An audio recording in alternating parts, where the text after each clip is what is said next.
tiẹ̀ dùn pé kò sí ìyàwó mi nílé. Ọ̀rọ̀ tèmi àti màámi bá wá á lè wọ̀ yín létí. Ọ̀dá mi ẹ ti ẹ̀gbọ́n náà kí lè rè ìgbéyàwó ṣe bọ́n sọ pé ọmọ ni lẹ́yìn oṣù 9 tí obìnrin bá ṣe ìyàwó ó yẹ ká wá kíkú ewu ọmọ ni. Bọ̀dá mi kí ló dé? Mo dẹ̀ sọ fún yín níjọ́ kìíní àná tẹ́ ẹ mú ọmọbìnrin wá han èmi àti màámi mo lọ́mọbìnrin yóò lẹ́yìn ọmọ mo ní kò sọmọ lára ẹ̀ ń kó ọ̀rọ̀ mi dànù. Ẹ wá gbọ́ o ìmọ̀ràn tèmi fẹ́ fún yín o. Now bóyá ojú ń tì yín àbí ẹ̀rù kọyìn sọ́lá ń bà yín láti bá obìnrin mi sọ̀rọ̀ ń ta. Mo ní àwọn ọ̀rẹ́ rẹpẹtẹ bí ọlọ́mọ 2 bí ọlọ́mọ 3 tán wábi tán máa forí wọn pamọ́ sí. Bọ̀dá mi màá bá yín bá wọn sọ̀rọ̀ kẹ́ bá kan sọ̀rọ̀ nù wọn kẹ́ wọ́n fún wọn lóyún àwọn yẹ ká ti rọ́mọ yín àbí màámi. Sórí Ahmed sórí bísẹ̀ kìnnàtù bó ṣe mọ̀rọ̀ tí ẹ̀ gbé kalẹ̀ bẹ́ẹ̀ ló sì gbé kalẹ̀ o. Gbogbo ọ̀rọ̀ tí ń sọ ọ̀rọ̀ gidi ni o. Ọmọ lè rè ìgbéyàwó lóòótọ́ nígbà téèyàn bá gbéyàwó tá ń kọdún kìíní tá ń kọdún kejì tá ń káàkiri bí ọba sí kókó kólúwé ọba ọ̀tà kó ní òwò kan sí. Àbí irú èmi ní ìsìn nígbà tí ń bá dàgbàlagbà tí mo bá re di àgbà àbọ̀wọ́ lọ fẹ́ kí n jẹ́ fàǹtì mi gan. Ahmed mọ̀ bí ọjẹ́ ń rábọ̀ rẹ jẹ́ dákun mọ́ fọlọ́run ọba bí o.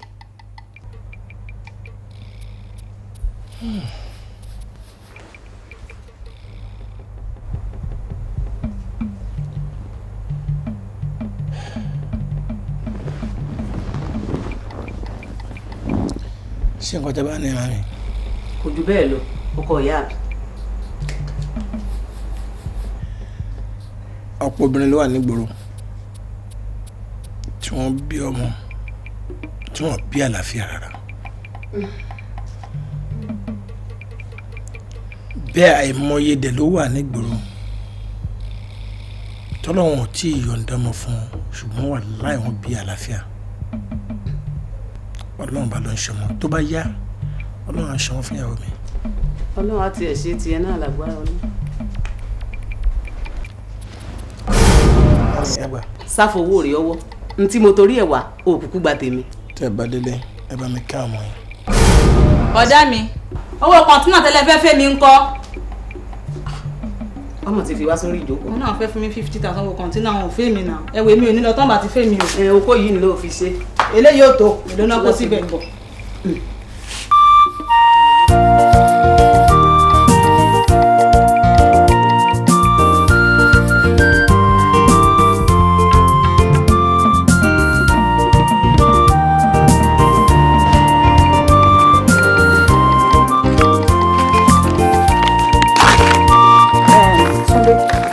Bá dé ta nísìn lọ bá àwọn nurses yẹn kó fún wọn wọ́n máa fún ẹ ní àwọn oògùn kan then tó bá délé make sure ipò làwọn oògùn yẹn okay it's for your own health too.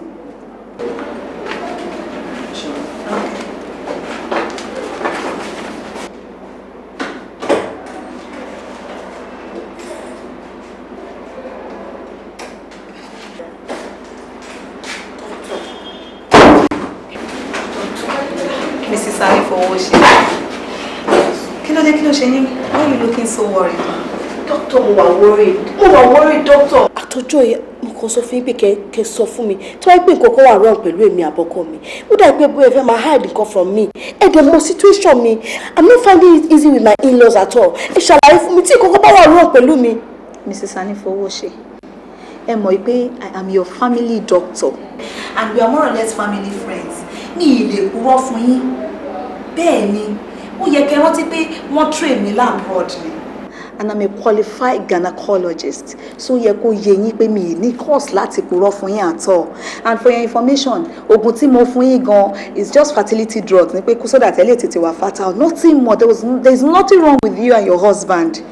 And another thing ni pé ìjẹta Mr. Arifowose wá bíbá ìmọ̀dé béèrè pé àwọn oògùn tí mo fún wọn ipe ṣé wọ́n ń lò àtẹ̀yìn náà wọ́n láwọn ti lò tiwọn tán wọ́n á lẹ́yìn náà kan wọ́n ní tiyín pọ̀ ṣì pọ̀. Obviously ẹ̀ ló nìyẹn. Sherry, ẹ jẹ́ sọ kinní kan fún èmi tẹ́ ń rìn for 6 years ẹni tó yẹ kí n fẹ́ tí mo tiẹ̀ kọ́kọ́ wà nílé ẹ̀ tẹ́lẹ̀ wọ́n ní tí n bá lóyún pa lè ṣe marriage but fortunately for me for 6 years there was nothing like pregnancy and there was nothing wrong with me. mo rò bí ẹ ṣe ń complain náà lèmi náà complain but as a doctor mo mọ̀ pé mo ti ṣe gbogbo test mọ̀ pé kò sí nǹkan kan tó ràn pé nǹkan fún mo fi gbogbo ẹ̀ sílẹ̀ fọ́lọ́run ni ìgbà tí mi ò ti expect pé mo máa lóyún ni mo lóyún àwọn ọ̀rẹ́ mi ní láti máa sọ pé kí wọ́n lẹ́tẹ̀ inú mi wò pé bóyá aṣọ ni mo kó síbẹ̀ so if God can do it for me why not you just be prayerful and kẹ́kọ̀ọ́ tí ẹ̀ mọ́kàn kúrò ń bẹ̀ then anxiety nǹkan tó tún máa ń fà lélẹ̀. ṣé ọlọ́run máa ṣe ẹ̀ náà lẹ́tọ́ máa sọ báyìí. there is nothing wrong with you. ẹ tí kẹ̀yìn sí ẹ máa ronú mọ́ ẹ wá.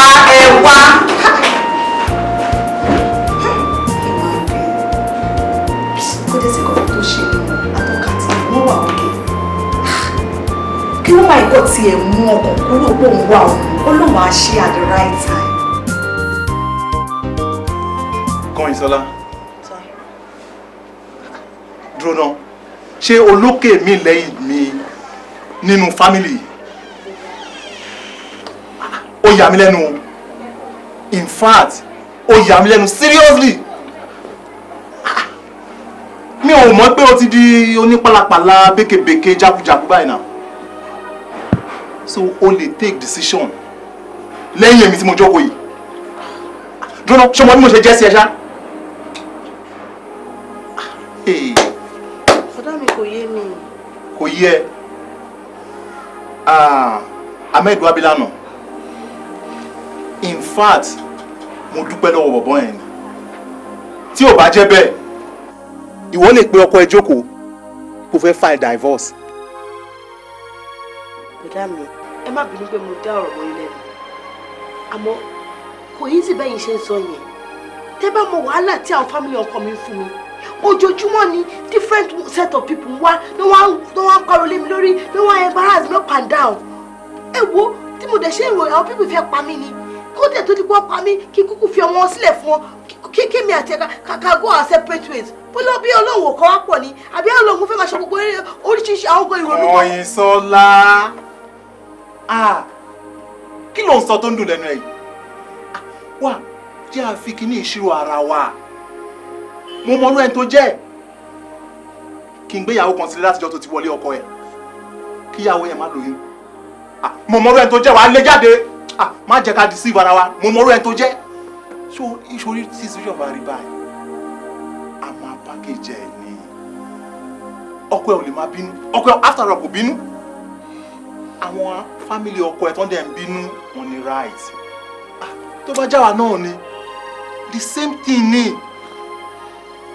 bọ́ọ̀mù gbàdúrà ọlọ́run àfẹ́ lọ́mọ tiẹ̀ wá gbọ́ o àṣẹ tèmi òun ni pé tó bá ti kúrò bíi kò máa lọ lé mo mọ ọ̀rẹ́ tí mo ní mo ti bá sọ̀rọ̀ mo dẹ̀ mọ̀ pé bí mo ṣe bá sọ yẹn mo ti gbọ́ so tí ẹ ní pé kò délé kó kúnlẹ̀ ẹsẹ̀ méjèèjì kó bẹ́ ọkọ ẹ mo dẹ̀ mọ̀ pé ètè mi náà bá sọ ó ti gbọ́.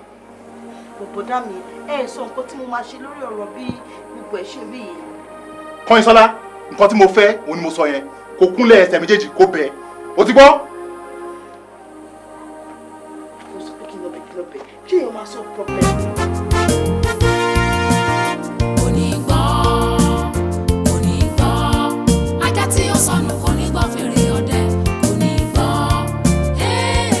èèyàn ní kó yé sunkún mọ́sẹ̀ èmi ò ṣàlàyé gbogbo ẹkún tó ń tu yìí o ṣé ó ṣeré léṣe pẹ̀lẹ́kún ni mí láìkẹ́ o. Bímbọ́ ó ti sú mi tó bá bá pípé ṣe ń yọ láyé lẹ́nu pẹ́ bá òun rẹ̀ rẹ̀ ní ọkọ mi ṣe é ṣe ló kàn ń blame me gbogbo èmi ni mo máa ṣọmọ ni last time lọ́kọ mi ò tí ẹ̀rọ ìwọ́n fẹ́ dẹrù mi síta mi ò mọ ẹni tí mo ṣe tí ó dáríjì mi ẹ bá ń béèrè bẹ́ẹ̀ni mo ṣe tí ó dáríjì mi ẹjọ́ ọlọ́run ẹ̀ṣẹ̀ wo ni mo ṣe tó fi fífi ìyàbá ìjẹ mi kí ni mo ṣe báyìí kí ni mo fẹ́ ṣe. kò kàn yín ó ti tó má sọ̀rọ̀ òdì sọ́lọ́run ọba ọ̀hún àwọn kan lélẹ́yìí o sórí mo mọ̀ dájúdájú wípé láìpẹ́ láì jìnnà ní agbára ọlọ́run ọba Kọ́yìnsọ́lá wàá fi inú ẹ̀ báyìí wàá fi ṣoyún wàá fẹ̀yìn gbọmọ pọ̀. jọ torí ọlọ́run rẹ mi ó ti tó o. àǹtí ẹ má bínú o. Sorry láti interrupt. Gbogbo discussion yìí mò ń gbọ́ láti ẹ̀kan èdè mọ̀ ojú ló ń rojú ṣàánú obìnrin náà ni gbogbo wa so nǹkan tí mo fẹ́ ṣe fún wọn ni pé mo fẹ́ help wọn tán bá lè gbà ọ́ mo ní èèyàn kan tó yẹ pé Ọlọ́run ń lò gidi láti pàṣẹ Ọlọ́run lè ṣíjú àánú wò yín kò sí nǹkan tọ́lọ́run ò lè ṣe tán máa nígbàgbọ́. ẹ ṣọ́ báwo ni mo ṣe máa mind. Mú mi bá mi mind ṣe gbọ́ ẹgbà ẹ bá mi tẹ nọ́mbà yín sí orí fún. Inú àdó ẹ ṣáájú kí mọ́ àti ẹ ṣáájú.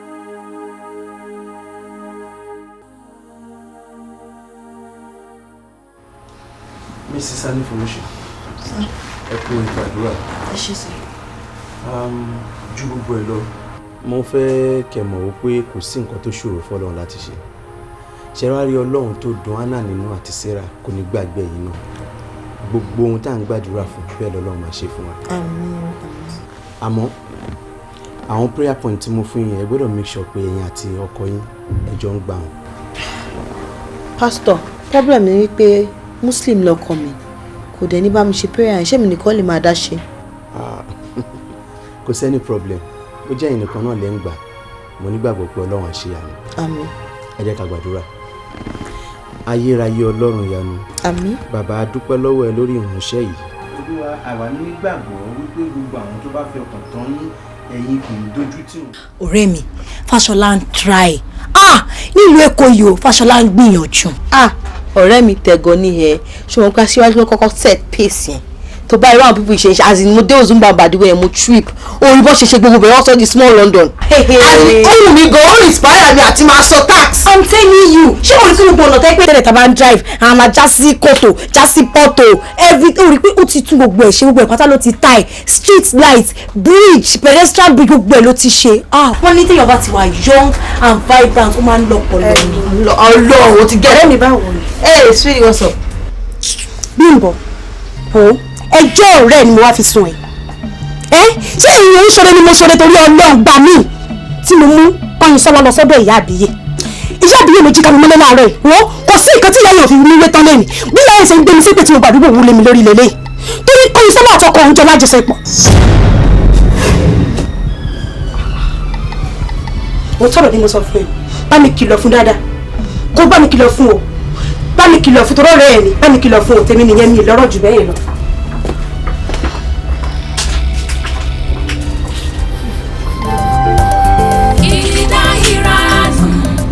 ọ̀rọ̀ burúkú tó ń gbà mú jáde ẹlẹ́sìn rèé o ìjẹkújẹ tó mú ní ìṣòfò ẹ wá wẹlẹ́yà ẹni àmì wọn tó wòran ayé ẹ wòran orí mú ètè àdá.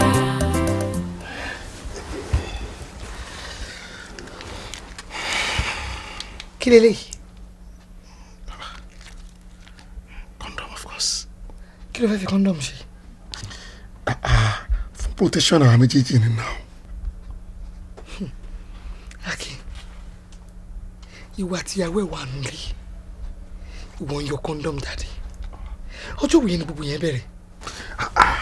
ṣé wa understand me now ìwọ náà wọ̀ mí sí àti lọ́mọ méjì àti ìrọ̀wọ́ tọ́jú wọn débi kan ìwọ rẹ̀ ò níṣẹ́ lọ́wọ́ èmi náà mọ̀ ń já làǹbá káàkiri ni ká tó lè máa rówó jẹun àti wàá bára wa sùn sí láì lo kọ́ńdọ̀m òun àti wọn á dé àtúnbí ẹnu àmọ́ akó òsì mọ̀ òsì ìyàwó mi jọ understand. gbọ́ burúkú kúrò lára mi gàrí ìwọ ò mọ nǹkan mi tó lè ṣe àbí àfikún lo kọ́ńdọ̀m wo àṣírí àtòtú sí mi lọ́wọ́ àṣírí àtòtú tẹ́yìn ọkùnrin bá ti bẹ̀rẹ̀ ìrìnkúrìn ìrìn ìdọ̀tí ìrìn òṣì tẹ́tí kó bára yín tẹ́tí kó wàhálà sílé ayé ara yín bẹ́ẹ̀ ṣe máa ń ṣe nìyẹn àbí ìwọ ń yọ kọ́ńdọ̀m síyàwó ẹ̀ wo Akin ṣé a máa gbàdúrà fún ẹlẹ́dẹ̀ pé mi ní ká ẹ̀ torí tó bá bẹ̀rẹ̀ sí ní ọ̀ra nínú ilé tí àṣírí ẹ̀ tú sí mi lọ́wọ́ wo kọ́ tí máa fojú ẹ̀ rí àrí àkọ́.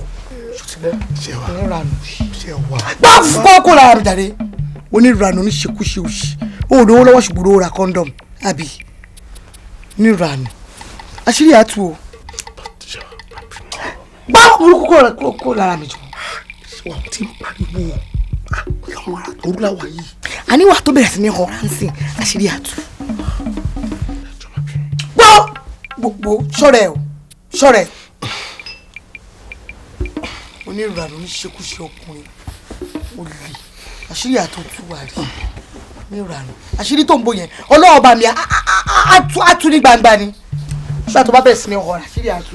sọ pé pariwo àwọn èèyàn máa gbọ́ kọ́ta sọ.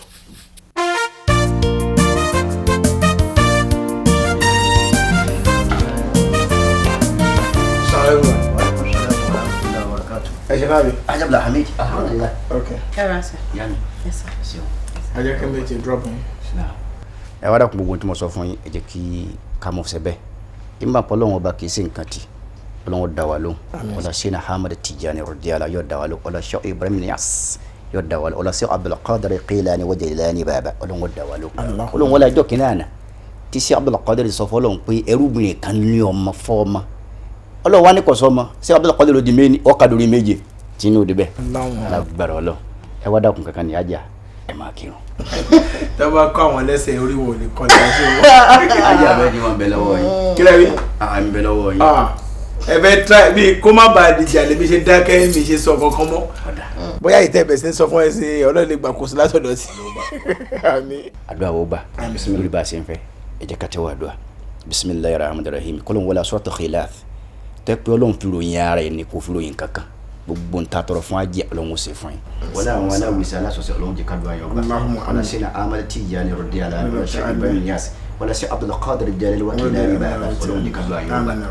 iṣẹ́ alhaji abdulhamid yóò máa lékún tèmi ní o ti ní bàjẹ́ o àti gbogbo ẹnì kọ̀ọ̀kan tí ń wò wá bisimilayi rahman rahim kul huwallahu ahad allahu samad lam yalid wa lam yulad wa lam yakul lahu kufuwan ahad innama amru sharada zayan ay yaqula lahu kun fayakun fasubhana alladhi biyadihi malakutu kulli shay'in wa ilayhi turja'una la hawla ولا قوة إلا بالله العلي سبحان ربك رب العزة عما يصفون والسلام على المرسلين والحمد لله رب العالمين.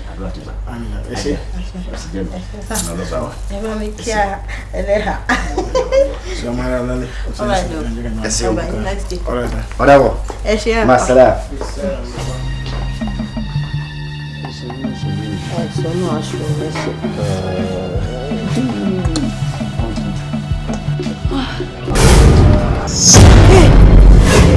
Hey, my God, Banji, hey, Banji, so calling elele abájọ náà tó kàn dédé wá bá mi pọ́ lọ́n ń pè ẹ́ so nǹkan tó lọ́n calling elele àbí nǹkan tó lọ́n ń pè ẹ́ fún rẹ̀ kó o máa ṣe. ẹni ìwé jẹ́ put ẹ aside aunty useless sister ẹ rí pé lórí burúkú mi ẹ̀yin ò lè bímọ kò tẹ̀ ń ṣe wàhálà lásán dáadáa bá jọ mú wọ́n lòun ò ń ṣe ká èèyàn náà ni so nǹkan tẹ́ fẹ́ ṣe fún mi lélẹ̀ mo gbẹ́ yín lẹ́yìn ẹ fẹ́ fi gé mi jẹ ẹ ti ya wèrè wọ́n ò lè bímọ bó ṣe máa bá kú lélẹ̀ bẹ́ẹ̀ ṣe máa bá kú ẹ kò ní dá fún mi. Lord of Ajasa ID Kabasa Gigiring to I love you.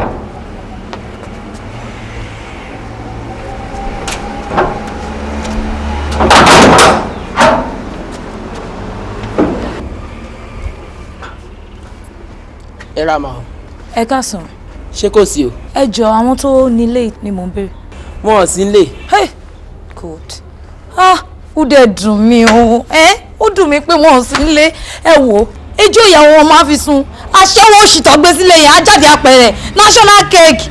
Madam ẹ mú sùúrù. Ṣé wọn ò sí nílé ni àbọ̀jáde ni? Ẹ káwọn. Kí ló dé kí ló ṣẹlẹ̀. àti ta mo ti ń gbọ́ ariwo yìí ó rajà ò sanwó ni. Irọ́ èmi kọ́ wọ́n láwọn ń béèrè ọ̀gá ni. ẹ ṣé ò sẹ́gbọ́n mi ń lé ni. Wọ́n. Ẹ wò ìyàwó ọ̀gá yín mo àfẹjọ́ ẹ̀sùn. ó fẹ́ gbọ́kọ mi ó fẹ́ dálé mi rú. Ẹ wò ó fẹ́ báyé mi jẹ́ ni. Ó fẹ́ báyé ó bóyá ṣe mí ọkọ mi ojú mi mọ́ ó máa pọ̀ ẹ̀wà pẹ̀lú bọ́ tó gbé sílé aṣẹ́wó.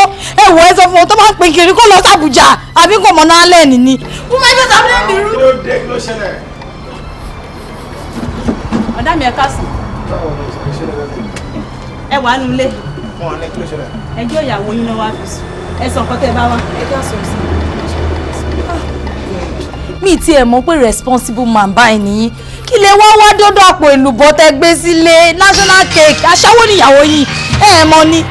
Ẹ wo ẹjọ́ torí ọlọ́mọ àfẹjọ́ ẹ̀sùn ni kó fọkọ mi lẹ̀ ẹjọ́ torí ọlọ́mọ bá mi bẹ́ẹ̀ kó fọkọ mi lẹ̀ kó jẹ́ kí n gbádùn ọkọ mi ó fẹ́ break matrimonial home mi. Àǹtí mi ò mọ̀ yín ẹ̀dẹ̀ mọ̀ mi rí tí èèyàn bá dẹ̀ wá fẹjọ́ èèyàn sùn ó ní bí ẹ ṣe láti put ọ̀rọ̀ yẹn kò kí ń ṣe pé kẹ́ ẹ wà níwájú ẹni tẹ́ wá report ẹ̀ fún kẹ́ ẹ máa lo abusive language bẹ́ẹ̀ ṣe ń sọ̀rọ̀ ẹ ti ń insult èmi náà mọ̀ náà ọ̀rọ̀ tẹ́ ń sọ ṣùgbọ́n ọmọ Yorùbá ni nǹkan tó ń kó lè pẹ́ yín àti ìyàwó mi pọ̀ tẹ́ bá dé tẹ́jọ́ máa settle ẹ̀ pé tó bá fẹ́ yín lọ́kọ yín náà fọ́kọ tiẹ̀ náà nǹkan tí máa sọ fún yín nìyẹn bẹ́ẹ̀ ṣe wá síbi àmọ́ ọmọ nǹkan tó kì í ṣe fún yín tí n bá tọ́jú àlẹ́ fún yín sì ń like yourself abẹ́mọ̀ so please ẹ má wá sí ibi àmọ́ ṣé torí ẹ lẹ ṣe ń bọ̀ lẹ sí gbọ́kùnrin dání kí ló ń fẹ́ ṣe nílé nígbà kò sí so please walk out. Okay, no problem. Kò sí problem à ń lọ. Ṣùgbọ́n ẹ bá mi kìlọ̀ fún ìyàwó yín. Ẹ bá mi kìlọ̀ fún gidi gan. When next bá tún rí i pẹ̀lú ọkọ mi. Bí n ṣe máa ṣe, ẹ wà force láti dáadáa orí ẹ̀ padà.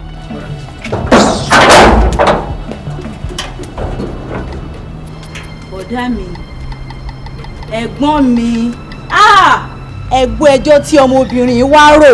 Ó lóun rí ìyàwó yín pẹ̀lú ọkọ òun pé kẹ́ ẹ bá òun kìlọ̀ fún ẹ wàá lè dá ti aṣara fún aṣarán ẹgbẹ́jọ́ tẹ̀rọ lẹ́nu ọ̀dà mi kí ni nǹkan tó dé kí ni tó ṣẹlẹ̀ kí ni nǹkan tó dé pẹ̀lú ẹ̀yìn ọmọbìnrin gan. ìwọ ló ṣe gate fún ààrẹ. ọ láwọn ń béèrè ọ̀gá ni sà. ó dà pé o fẹ́ mọṣẹ́ níṣẹ́ ni and I will change you. ọ̀gá ẹjọ́ sà. wọ́n lọ́hùn kí ni nǹkan tó wá ń ṣẹlẹ̀ nínú ilé yìí o kí ló ń ṣẹlẹ̀ pẹ̀lú ẹ̀gbọ́n mi àtọmọ obìnrin yìí torí Ọlọ́run bọ̀dá mi sọ̀wọ́n tó ká ọ̀rọ̀ yìí kún kò burú. ìfẹ́ ọ̀dàlẹ̀ ẹ̀ wáyé o ìfẹ́ mi o ayọ̀ mi o má dà mí o má ṣe fún.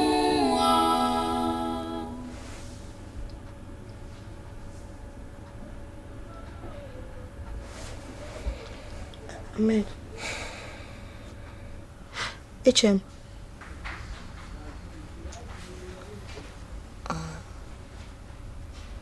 Kọ́lá kí ló dé? Ó sùn ni. Mo sùn. Why? Mo fẹ́ bá ẹ sọ̀rọ̀. Ọ̀rọ̀ ló fẹ́ sọ tó lè sọ dárò lábàá ẹ̀ náà.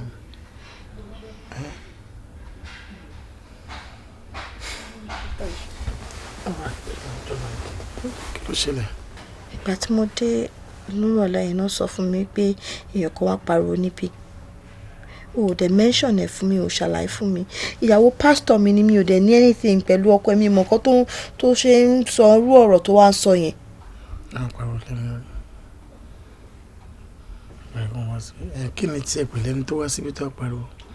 Kí ni tiẹ̀ kí ló kàn wọ́n pẹ̀lú yẹn? Wọ́n rí kí wọ́n pariwo wọn pariwo. Ó dẹ̀ pé wọ́n fúnra rẹ̀ mo ṣó fẹ́ kí n yà fún ẹni. Kí ló dé? Yes now àbí tí ẹ̀ bá ń bára èèyàn rìn tí a lè trust ara wa kí wàá ní àǹfààní ẹ̀dẹ́. Lóò jẹ́ kí n sọ nǹkan fún ẹ o ẹni tí èèyàn bá ń bá ṣọ̀rẹ́ tí èèyàn bá ti ń fura sí kí wọ́n máa bẹ nìyẹn ṣọ̀rẹ́ mọ́ rárá àtọ̀ kò yẹn sìn ìyàwó mi ní ẹ́ mo dẹ̀ trust ẹ ẹnìkan bá wá sí ibà kó apàrọ̀ ranù lórí ọ̀rọ̀ tí mi mọ̀ bóyá lóòótọ́ ló ṣẹlẹ̀ àbí kò ṣẹlẹ̀ gbẹ̀mí rí àrùwọ ẹni rè pé kí ọkàn èdè wá síbi kan pọ̀ láti pé kó wá fi dá lé lérú so kí wá ní màá pẹ̀ kalẹ̀ má ṣe máa bí ẹ obìnrin tí wá síbi lọ́sàn-án yẹn màá tún máa gbẹ́jẹ́ ara mi gbóná lórí nǹkan tí mi ò rí àbí nǹkan tí mi mọ̀ bóyá ó ṣẹlẹ̀ àbí ò ṣẹlẹ̀ mo dẹ̀ ti sọ fún kó má jẹ́ kí n rẹsẹ̀ nígbà mọ́ kí ló dé tí o pariwo lọ́kọ tiẹ̀ lórí lọ́hùn ìyẹn ní oye wá sọ pé sórí tóun bá pọ̀ ṣé wàá lọ lo fẹlẹ 5 jẹjẹ má torí yẹn dọ́rùn mú mi lójúmọ́ wọn gbọ́ kíní kan nìkan wá pariwo wọn àpariwo kí n tẹ̀lé kọ̀dá lówó fún mi lẹ́jà rẹ. Baby, thanks for trusting me. Ṣé wàá ní kọ́ọ̀dù mi sí ǹdẹ́ ń sùn? Fún mi lẹ́jà rẹ. Òun tó dárún tí ń kùn mí sí. Òun ní kọ́ọ̀dù mi. Fún mi lẹ́jà.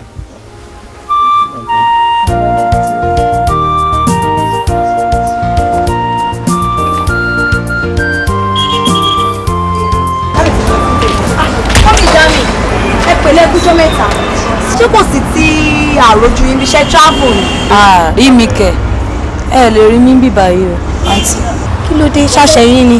ẹ mọ nǹkan tọ́rẹ́ yín ṣe fún mi ni ó bad gan ni. ọ̀rẹ́ mi wo. ọ̀rẹ́ yín tí mo bá ń bì báyìí ni Kọ́yinsọ́lá. tí mo ní ká nomi díẹ̀ nù tí mo mú lọ sọ́dọ̀ ọkọ mi tó lọ ń bá ọkọ mi ní àṣepọ̀ tó fẹ́ dalé mi rú. Kọ́yinsọ́lá. òun náà ni. ní tí ẹ lè associate ara mi mọ́ rí mọ́. sọ́tàn tó tán ẹ sódì ìgbà tí Kọ́yinsọ́lá bá tó kó bẹ́ẹ̀ kó tó dẹ̀yìn lẹ́yìn ẹ̀ ìwọ wá gbọ́ ọ tó o bá lò ṣetán láti ti dẹ̀yìn lẹ́yìn ẹ̀ èmi ṣetán láti yẹra fún yín o mo ṣetán láti yẹra fún yín o. wo ni wọ́n tún sọ yìí. ọ̀rẹ́ àṣìbá máa bá wí ni. Kọ́yinsọ́lá ọ̀rẹ́ òde ní sùúrù.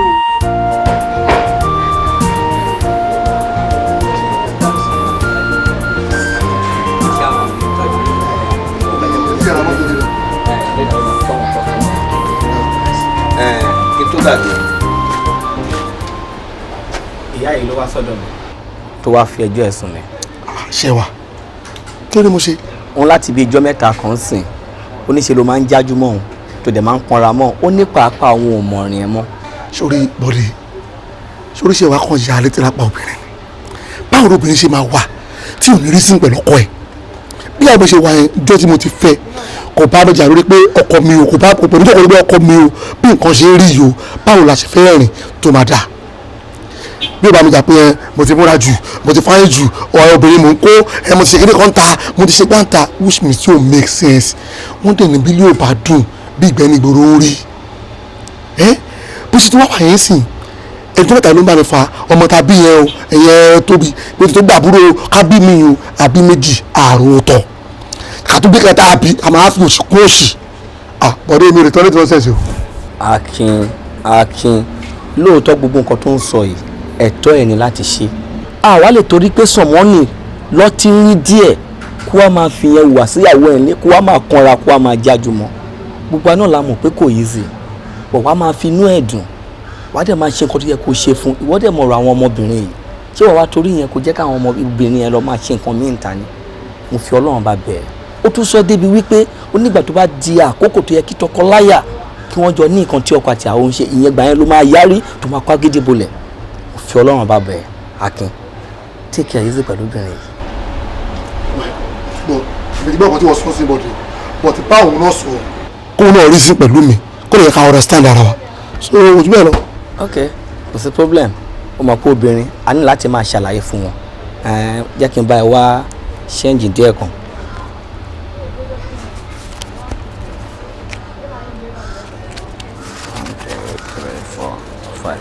ok wọn náà gba 5,000 naira dání.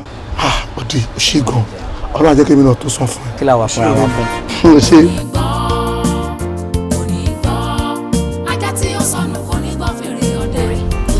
a lè máa bára wa rìn ká má bára wa sùn tọrọ Kọ́yinsọ́lá sórí gbogbo ìgbà tó ń wo mi ò láìkẹ́ ó ń bà mí nù jẹ́ mi láìkẹ́ gbogbo bí mo ṣe ń gbúrò ẹ̀ ń ta ó jẹ́ ìtújú fún mi kí ló dé gan-an kí ló dé tí bá rìn ládùúgbò wọn máa ní ọ̀rẹ́ ẹ̀ nìyẹn o ọ̀rẹ́ ẹ̀ nìyẹn o kò dáa kò bójú mu sórí tí o bá jẹ́ nítorí ìṣòro tó ní ìṣòro àìrọ́mọbí tó ní ló fi ń wo gbogbo ìwà tó ń wò yìí Kọ́yinsọ́lá máa fẹ́ kó mọ̀ wípé Ọlọ́run ọba ló ń ṣọmọ tó bá dẹ̀ tú àsìkò Ọlọ́run á pèsè ọmọ alálùbáríkà fún ẹ tí o máa bá ẹ kalẹ̀ ṣùgbọ́n nǹkan tí mo sọ fún ọ̀rẹ́ mi jọ nítorí Ọlọ́run jáwọ́ ń bẹ̀.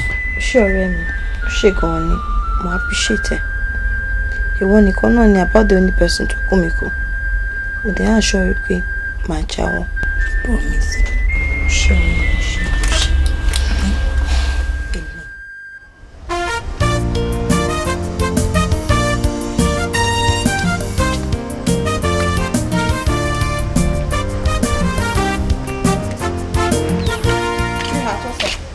Happiness now. Wọ́n try o. How far? How long for me?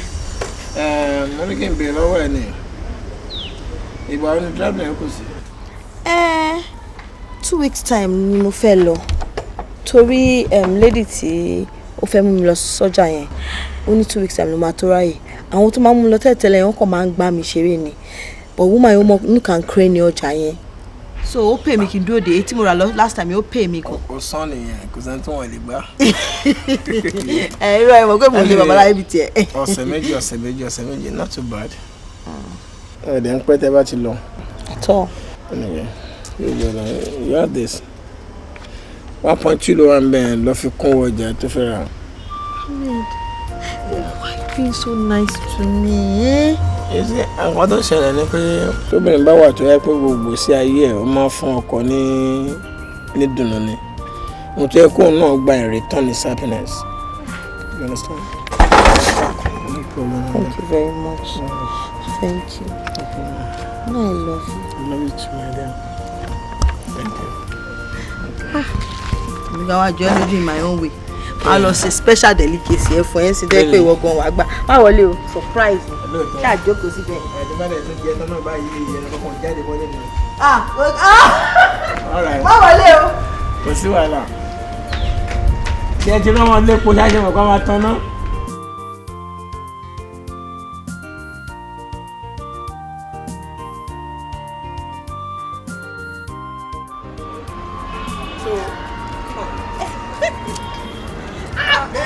I'm a feel this small boy.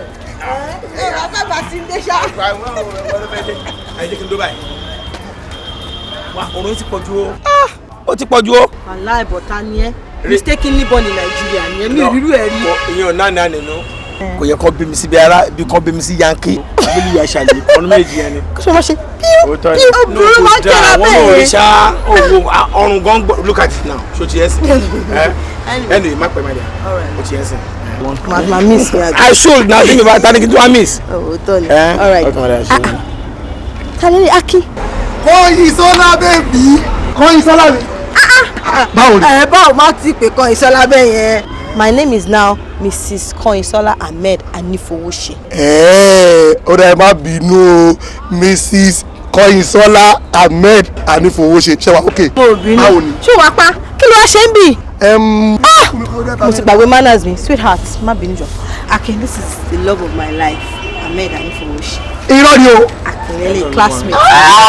Ọkú, àwọn ẹ̀tọ́ ọkùnrin, ìbátan ọkùnrin ni. Nígbà mi gbọ́ Kọ́yìnsọ́lá yóò báyìí. Ọmọ olùmẹ̀ẹ́dá bẹ́ẹ̀ mo tì fún ẹ gan o. Ẹsẹ̀ kò tọ́jú wa sà. Sọ wá fà kí ló ṣe àrà? Ọkùnrin kan lórí láti lóyìnbó wà lórí the small car tóun tiẹ̀ sì lè máa lò kóun tó padà. Mo lè ti máa kọjá ìbàyẹ̀ dáadáa. Mo á rí àwọn nice car bíbáyìí máa ní kó bá gẹ̀ẹ́tẹ̀ yẹn kan bì. You are in the right place because ọkọ mi ló ní bí. Wọ́n dẹ̀ máa fún ẹ ní nǹkan tó fẹ́. Ìyẹn túmọ̀ sí wípé ọmọ àti wà lówó gidi. Tó dábàá lọ fún ọ lóbi bí ọmọ. Ọ̀sẹ̀ bá wà máa tọ́lọ́sẹ̀ kéré àtọ́bí tó. O fẹ́ kó bá mi ni ẹ má jẹ́ kọ́kọ́ mi wọ gbọ́ ẹ má kó lọ sóko gbèsè. Irọ́ ni. Sweetheart, let me get my way. Then fún ẹ nọ́mbà mi náà. Wo that's beautiful. Lékè. Wọ́dà. Pèmí o. Ẹ bá pè á pè. Sweetheart, take care. All right. Ó máa tẹ̀lé old man yìí. Ẹ wo much around. Wọ́n náà ní the baby boy àbí small car tó dáa. Ọ̀rẹ́sìn. Fẹ́ àwọn ọkọ̀ tó wà ń bá ẹ̀hún wọn tẹ́ bá yẹ tán kẹ́ bá mi ní ọ́fíìsì. Wọ́n máa fẹ́ wọn yìí. Okay, no problem. Okay.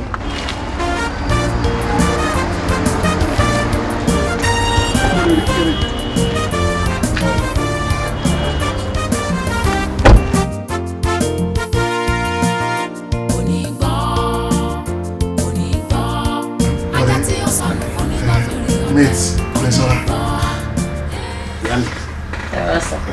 Kọ́yìnsọ́lá, mate body. Ọ̀rẹ́ tó máa ń sọ̀rọ̀ yẹn. Ọ̀rẹ́ mi tó ń tọ́jú mi ni. Wo sórí gbogbo táyé wọ́n ètò yìí. Sórí wọ́n yẹ kéré wọ̀nyí. Òun ló manage everything. Ìyá mi kò ní kí n ṣe máa béèrè wípé ṣé gbogbo nǹkan lọ dáadáa. Bí mo ṣe ń wò yìí, ó ti jẹ́ kí n mọ̀ wípé kò sí problem. Ẹ wo ṣẹ́rí gbogbo bí ìṣètò èmi ni Ọlọ́run bá fi kọ́kọ́rọ́ ẹ̀ lé lọ́wọ́ tí à ń manage bí mo fẹ́ jẹ́ kó free kó flat o. Kí ni kí n fún yín? Anything. Ẹ wo a ní àwọn nǹkan tó pọ̀ rẹpẹtẹ anything kọ ẹ sọ nǹkan pàtó tí máa fún yín. Okay, ẹ fún mi ní spin off ice. Akin kí ni kí n fún ẹ? As usual now, ṣáà mo ti yẹ. Mo mọ̀ torí pé ó ṣáà ti yẹ kó yẹ. Ó yẹ mi. Ìyá mi ò fẹ́ kẹ́ bínú. Mo ní àwọn àlejò kan nísàlẹ̀ tí mo fẹ́ yọjú sí. Tí n bá dé sàlẹ̀ màá ní kí wọ́n kó àwọn kan yẹn wá sókè kó tó di pé ẹ lọ tí n bá ṣe tán máa padà wá. All right, ẹ ṣé.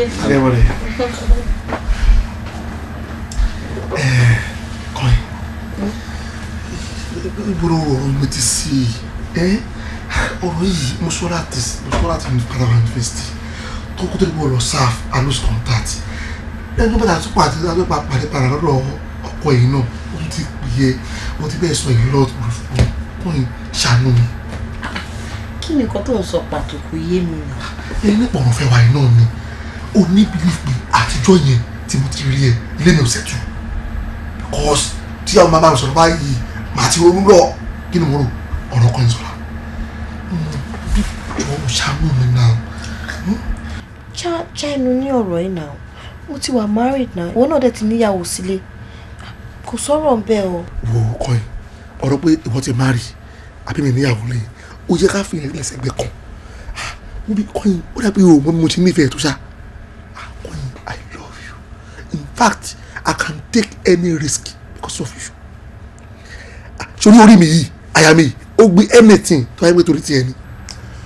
mo ṣe bẹ́yàn kò ṣe máa ń ṣe ní tó bá ti fẹ́ nǹkan lọ́wọ́ èèyàn tó bá yẹ máa bẹ̀rẹ̀ sí máa misbehave mi ò fẹ́ wàhálà.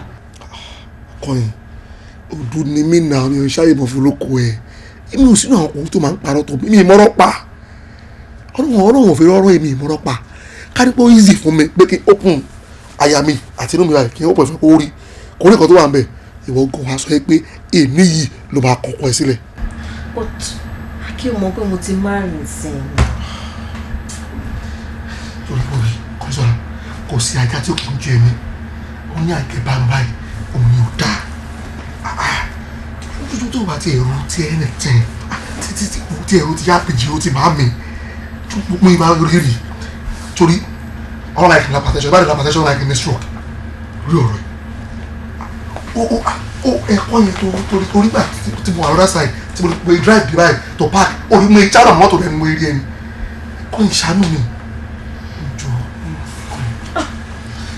má rush mi náà kí má ro tí bá dé láti trip mi. ọ̀dà ṣáájú nítorí ọlọ́run bá mi ru ọ̀rọ̀ mi síbi rí jẹ́ ọ̀rọ̀ mi gúnlẹ̀ síbi tí ayọ̀.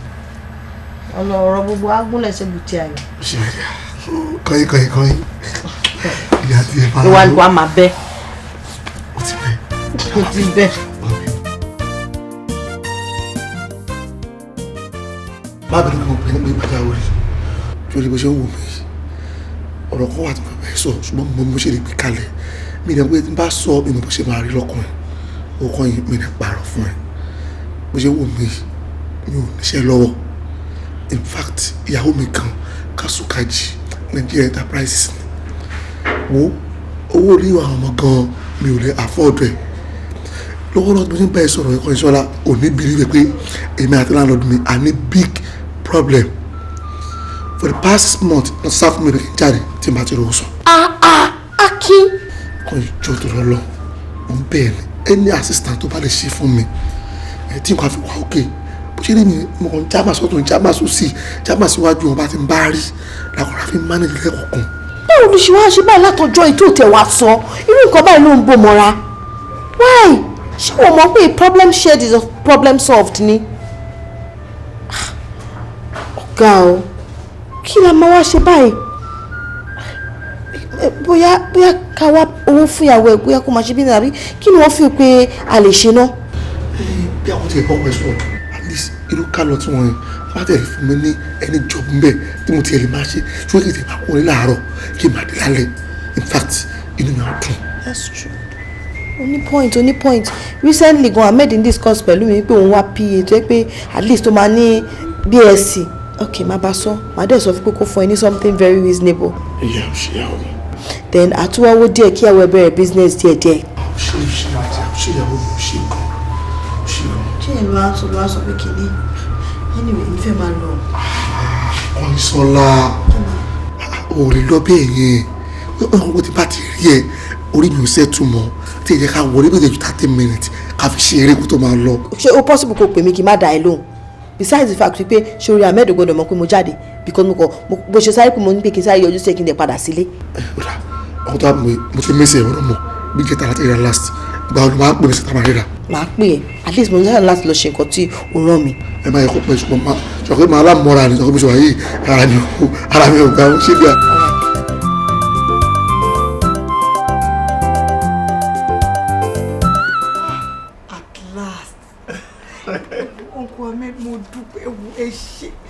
ṣé ni tí máa ń yíra ńlẹ̀ tí mò ń yíra ó tóbi ojú bẹ́ẹ̀ lọ èmi tán ẹ wò ń kú gbogbo àdúrà tí máa ṣe fún yín lénìí bẹ́ẹ̀ ló ń ṣe máa rí bí ṣe sọ yìí bẹ́ẹ̀ lọ́lọ́run bá ṣe máa bá mi gbà gbogbo nǹkan tẹ́ bá dáwọ́ yín lé báyìí ó máa yọrí sí rere ni iwájú báyìí lọ pàbí tí ń rí sí ẹ máa lọ síwájú ni ẹ máa lọ síbi gíga ni owó yín bọ̀ lọ́wọ́ máa gbọ́wọ́ yín sókè ni ibi tẹ́ ti mú owó náà gbogbo iṣẹ́ tẹ́ ń ṣe pátápátá kò ní dìbànújẹ́ fún yín ní orúkọ tí Ọlọ́run ọba.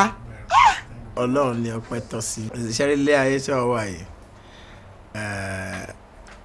Ọlọ́run ọba ò ní sọ̀kalẹ̀ kó wá ràn yàn lọ́wọ́ èèyàn náà ló máa rán sí yàn ipò tó kùn kéèyàn dẹ̀ lè wà láyé yìí Ọlọ́run fẹ́ nìkan ṣe sábàbí fún àwa yìí náà ni lọ́jọ́ tí máa yìí kọ́kọ́ wá tó wà tí ọmọ ìpàdé ní ọ́fíìsì mi ṣé àbára wọn sọ̀rọ̀ níjọ́ náà ṣe gbogbo ẹ̀ wọ́n yọ ọmọra wọn ní mọ́tò náà tàn wá lọ́jọ́ náà mi rò pé wọ́n padà ra mọ́tò yẹn ẹ̀ mọ́ so lẹ́yìn náà padà bá mi pé kí n jọ kí n assist wọn ibi tí wọ́n ti ṣiṣẹ́ kò fi bẹ́ẹ̀ sí wọn ìyá báwo ni ọ̀rẹ́ yín yìí ó léyàn gidi nígbà táwọn wà ní school fine láti ìgbà náà tàdé jọ wà mi rò pé mo regret pé mo ń bá ṣiṣẹ́ you understand so èèyàn ọlọ́kọ yín èèyàn gidi ni o. ẹ ṣe gọ́sà ẹ ṣe kọ́nà máa kárí ṣùgbọ́n kan. ṣé mi wàá ṣèyàwó gidi. No my wife ẹ mọ̀ pé. oúnjẹ owó mi ni. àti ìyàwó ẹ wò kò sírù ìyàwó bíi ti ní ẹ rẹ mọ́kànlọ́pọ̀ obìnrin ló wà níta tọ́pọ̀ ẹ bá fẹ́ ṣoore gan wọn nígbà. Oh yes ìyẹn ló pọ̀ jù o. ìyẹn ló pọ̀ jù o. ẹ wo. ìyẹn ló pọ̀ jù. ẹ má ṣe yẹ ọ ẹ jẹ́ ìdúpẹ́ lọ́wọ́ wọn ẹ wo àǹtí. gbogbo ọpẹ́ Ọlọ́run ló ní. Olúwa ṣeun. Akin ó ń wo àwọn ọ̀wà kan lọ́nijọ́ mẹ́ta yìí tí mi ò nífẹ̀ẹ́ sí. bí ti báwo. wọléwọ̀de ìwọ àti Kọ́yìnsọ́lá yìí ó ti ń pọ̀ jù.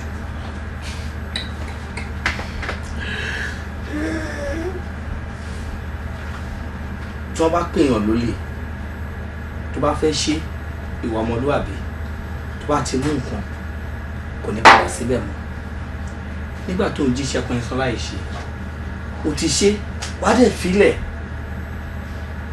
o dẹ̀ mọ̀ yìí pé married woman ni ó léwu. wẹ́ẹ́ wọ̀rẹ́ ẹ̀ ọ̀rọ̀ náà bó ṣe rọrùn yẹn náà because angu tí wọ́n gbà rí ló yẹ kó sọ nǹkan tó sọ yìí wo ọ̀rọ̀ mi àti Kọ́yìnsọ́lá tí wọ́n sọ yìí kò ń ṣe pọ́nrọ̀ yìí ní ìdọ́ǹtẹ̀ kò ń ṣòro ìdí kò ṣòro àná náà wo from secondary school to the university in fact tí o bá sí pọ́kọ́ wà coincident ni state kan náà ló yẹ kí èmi àti Kọ́yìnsọ́lá kájọ serve but later òun lọ sí Àbújá èmi lọ sí Maiduguri I lose contact Kọ́yìnsọ́lá tí wọ́n wò yẹn òun ló yẹ kó díyàwó lé mi instead of ṣẹ́wà. Akin ó mọ̀ wípé Kọ́yìnsọ́lá married woman ni ó dẹ̀ ní ewu lọ́pọ̀lọpọ̀ ọkọ ẹ̀ tó ló trust ẹ̀ ọjọ́ tó bá ká ẹ̀wọ̀ àti ẹ̀ ń kọ́ kí ló rò pé ó máa ṣẹlẹ̀. sọrí bọ́dé mo mọ̀ pé ó léwu ṣùgbọ́n èmi ti ṣe kọjá obìnrin lọ́tọ̀ ṣọ́ọ̀ṣì ẹni Kọ́yìnsọ́lá ti márì èmi náà ti níyàwó wo kí èso ọkọ fẹ́ bọ́dé Yáyọ̀mídé àti Kọ́yìnsọ́lá lọ́ọ̀spàlì báyìí ni wọ́n wá wo ọkọ Kọ́yìnsọ́lá tí wọ́n wò yẹn Uncle Ahmed in fact kó wọlé báyìí kó bá èmi àti Kọ́yìnsọ́lá lórí bed I believe pé à ń play lulu bọ́dé iṣẹ́ kọjá gbogbo lẹ́fù yẹn náà. a kì í tóra ẹni bá rìn ká má tó ọ̀rọ̀ bára ẹni sọ. sórí bọ́dé toró jẹ́wọ́ ni mo ṣe ń fún ẹ ní àwọn response tí mo fún ẹ sórí ẹ̀rọ Kọ́yìnsọ́lá mi ò fi bá anybody ṣeré màá dẹ̀ fẹ́ kó mú ẹnu kúrò bẹ́ẹ̀ sínsìn nǹkan tí mo wá gbà lọ́wọ́ ẹ̀ àríjẹ fún mi pé kí n máa lọ fagilé má sọ ọ̀pá ẹ̀ mọ́ ẹ̀rì tó bá ṣẹlẹ̀ sí nípa ẹ̀ má dà sí mo fọlọ́ máa pè má dà sí. ok mo ti arrange sínú ọ́fíìsì mi tá a bá ṣe tán bí máa lọ fún ẹ abúlé fẹ́ gbà ń sìn. ayé sáré mo fi sùn. but rántí o mo sọ fún ẹ o. kò ní gbọ́ ajá tí ó sọnù kò ní gbọ́ fèrè ọdẹ kò ní gbọ́ ẹ wá wòran kò lè gbọ́ sẹ́ kò ní gbọ́ ajá tí ó sọnù kò ní gbọ́ fèrè ọdẹ kò ní gbọ́ ẹ wá wòran kò lè gbọ́ sẹ́.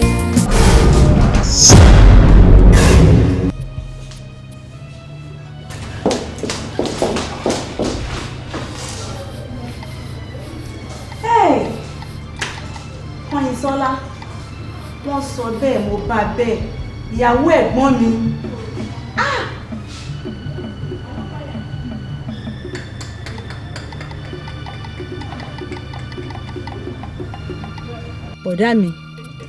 bọ̀dá mi ojú mi rí owó àti ọmọ lánàá.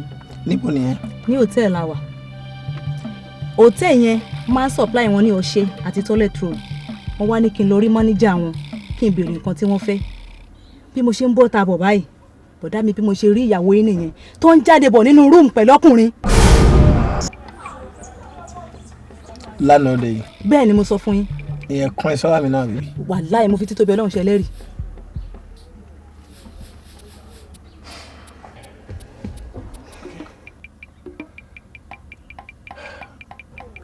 Sarinat. Sá.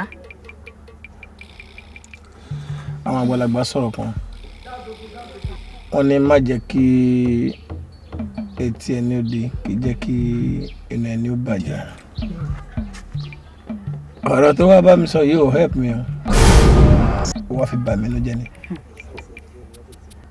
sákì mi ò ní púrọ̀ fún ẹ mo fẹ́ bèrè nǹkan kan lọ́wọ́ ẹ ṣé wọ́n dáhùn. màá fún yín lésì.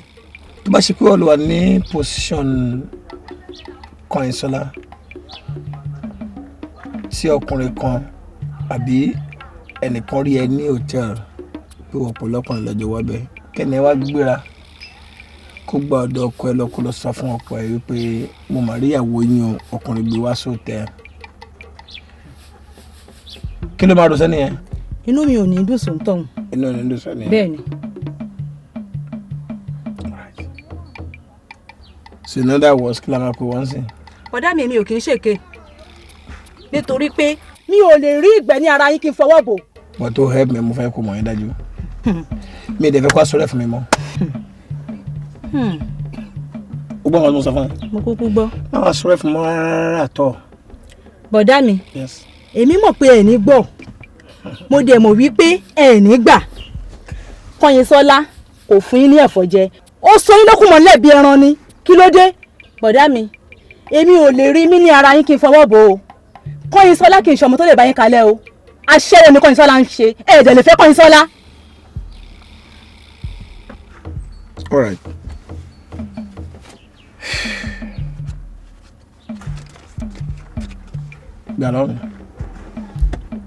gbà lọ́wọ́ mi sẹ́ẹ̀.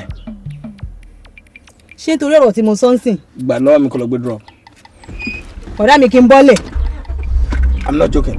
bọ̀dá mi kí n bọ́lẹ̀. yes yes yes. ṣé ẹ mọ̀ pé ó níbi tá a jìjọ ń lọ ṣá kí n bọ́lẹ̀ nu mọ́tò yín nítorí pé mo sọ ọ̀rọ̀ ara yín fún yín ọmọ ìyá lèmi àti ìjọ jẹ́ o mi ò dẹ̀ lè rí mi ńlẹ̀ kí n dọwọ́ bò mọ́ yín lọ́ra bọ̀dá mi Kọ́yìnsọ́lá kì í ṣe tó yẹ kẹ́ ẹ fẹ́ o mo sọ tèmi fún yín tó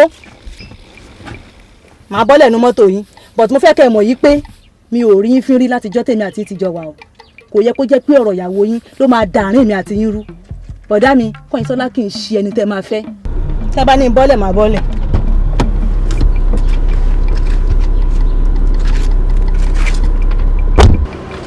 ìfẹ́ ọ̀dàlẹ̀ ayọ̀ ẹlẹ́kẹ̀ọ́ orí máa jẹ́ nǹkan wọn o ìfẹ́ tán ọ̀pọ̀ nínú ẹni à ń fìfẹ́ bá gbé lápárí ìfẹ́ ọ̀dàlẹ̀ ẹ̀ wáyé o ìfẹ́ mi o ayọ̀ mi o máa dà mí o máa ṣe fún ọ.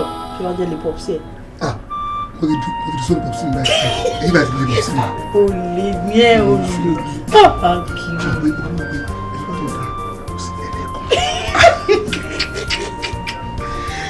Oh my baby.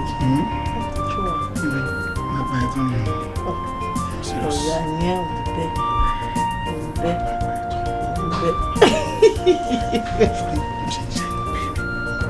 mo sọ fẹ́ fún kò sí ẹni tó ń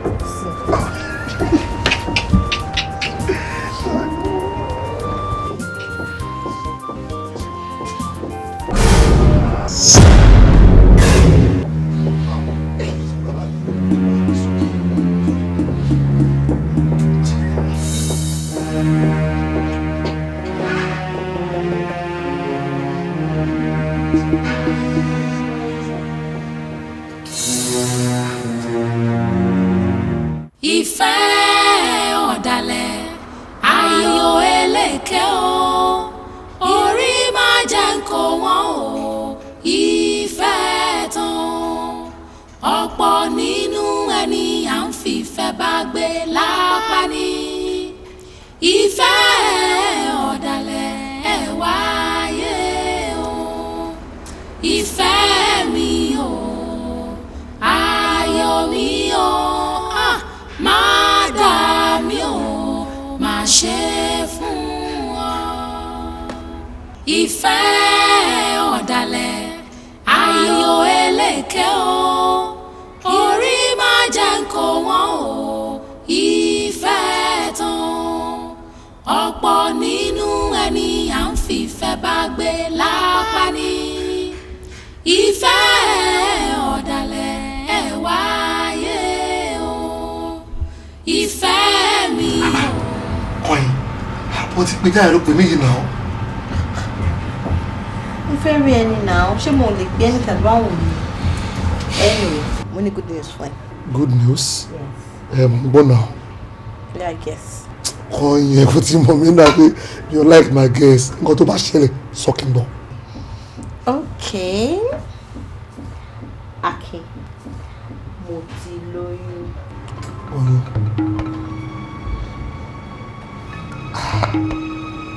Báwo ni àmì ìdúpẹ́ mo bá wọn yọ in fact ọba ó tóbi lọ́ba ọlọ́run látijọ́ yìí. ọ̀rọ̀ wo ló ń sọ bí tọmọdé yìí Ahmed mo lóyún fún àbíwọ̀ ìwọ ló lóyún of course. Kọ́ńsọ́lá ọ̀rọ̀ ló ń sọ tí ò dùn yìí olóyún fún mi olóyún fún mi ṣé ọ̀rọ̀ ti sáré pé ìyàwó ilé èèyàn kan ni ẹ́ tó wà lábẹ́ ọkọ kan ó rẹ̀ pé ọkọ ilé èèyàn kan lèmi náà tí mo níyàwó kan sílé Kọ́ńsọ́lá kò rí possible náà. irú ọ̀rọ̀ wo ló ń sọ yìí ṣé sì ló ṣe mọ̀ pé ìyàwó níyàwó ni mí àbí ọkọ lọ́kọ ni ẹ́. yóò rí mo sọ báwo gbọ́ tí ọkọ Ahmed bá gbé pé èmi ni mo fún ẹ lóyún sọ fún mi ojú ìwé ni kò fi wò mí àti bí etí ìwé ló bá mi gbọ́ Kọ́ńsọ́lá.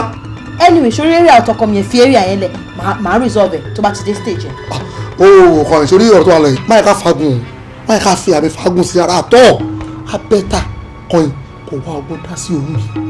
jọjọ ṣé kò ń ṣe pé òun ti inú ètò pé kí n lọ yọ oyún. mẹ́rin bá wọ́n fún ọmọ kọrin abẹ́ta. kí ló wí Akin. abẹ́ta mẹ́rin gan. kí èmi Kọ́ńsọ́lá lọ fi ọwọ́ ara tèmi yọ oyún tí mo ti wá tí kò ń ṣe ní tí kò ń ṣàná Ọlọ́run ò ní jẹ́ ẹlẹ́dàá mi ò ní jẹ́ láéláé kò jọ. ọ̀rọ̀ tó wà náà ti yanjú ara ẹ̀ tó bá pé o ò lè ba oyún ìjẹ́ o ò lè yọ abẹ́ta bí oyún ìfún ọkọ ẹ̀ ìjọ tí èmi Akin tí mo bá wá béèrè pé èmi ni mo ní ọmọ ẹ̀rẹ̀ tí tó bá wẹ̀ ni kò ṣe fún mi. Akin ṣé orí bó ṣe ń sọ̀rọ̀ yẹn òun disgust me because mi ò ever believe pé ìwọ ló máa sọ̀rọ̀ báyìí. Are you such a coward? ṣé ní gbóyún oyún ẹ kí n lọ gbé fún ọkọ mi nílé. Anyway mo sorry láti disappoint ẹ but unfortunately ó ti pẹ́ tí èmi àtọkọ mi ti jọ súnmọ́ ara wa aside the fact pé sórí èmi Kọ́ńsọ́lá èmi ò lè ever gbé oyún ọba fọ́ṣù o ìwọ ló ní oyún ìwọ dẹ̀ ló máa tọ́ oyún ẹ̀.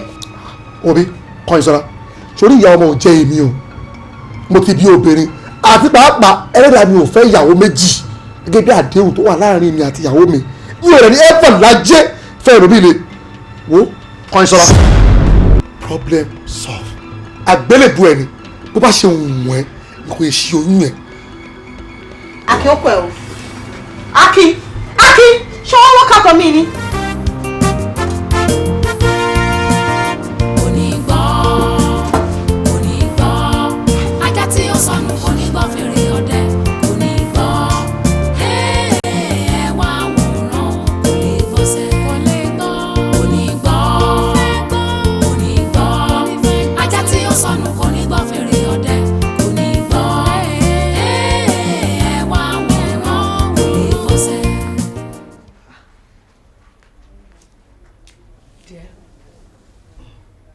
ó lọ bí iṣẹ́ ni. ó fẹ́ rẹ̀ mí díẹ̀. ó fẹ́ rẹ̀ ṣé kò sí ọkọ Ahmed nílé ni. ṣé wà gbogbo nǹkan tí mo wí náà mo ló fẹ́ rẹ̀ mí. Akin ọjọ́ wo ló bẹ̀rẹ̀ gbogbo orú nǹkan mẹ́yìn tó bá rẹ̀ mí wá ní mọ̀ nílé yìí ó rẹ̀ tó nǹkan Ahmed dé wà nílùú ó wà tún lọ bí iṣẹ́. bọ́ọ̀ ti ṣe wà etí ò dùn ẹ̀ ṣá tó bá yẹ sọ̀rọ̀ ní mọ̀ kọ́ra mọ́ ẹ pé o sọ̀rọ̀ mi ò kí respond ó béèrè nǹkan lọ́wọ́ mi bí báyìí sínsìn mo ló rẹ̀ mí oníyàn ọkọ̀ Ahmed kan ò sí nílé so ìgbà tó rẹ̀ mí yẹn kí n fa kí n lọ síbi iṣẹ́ kí n lọ kú sọ̀wọ́n àbí ọmọkùnrin oní problem o ní problem.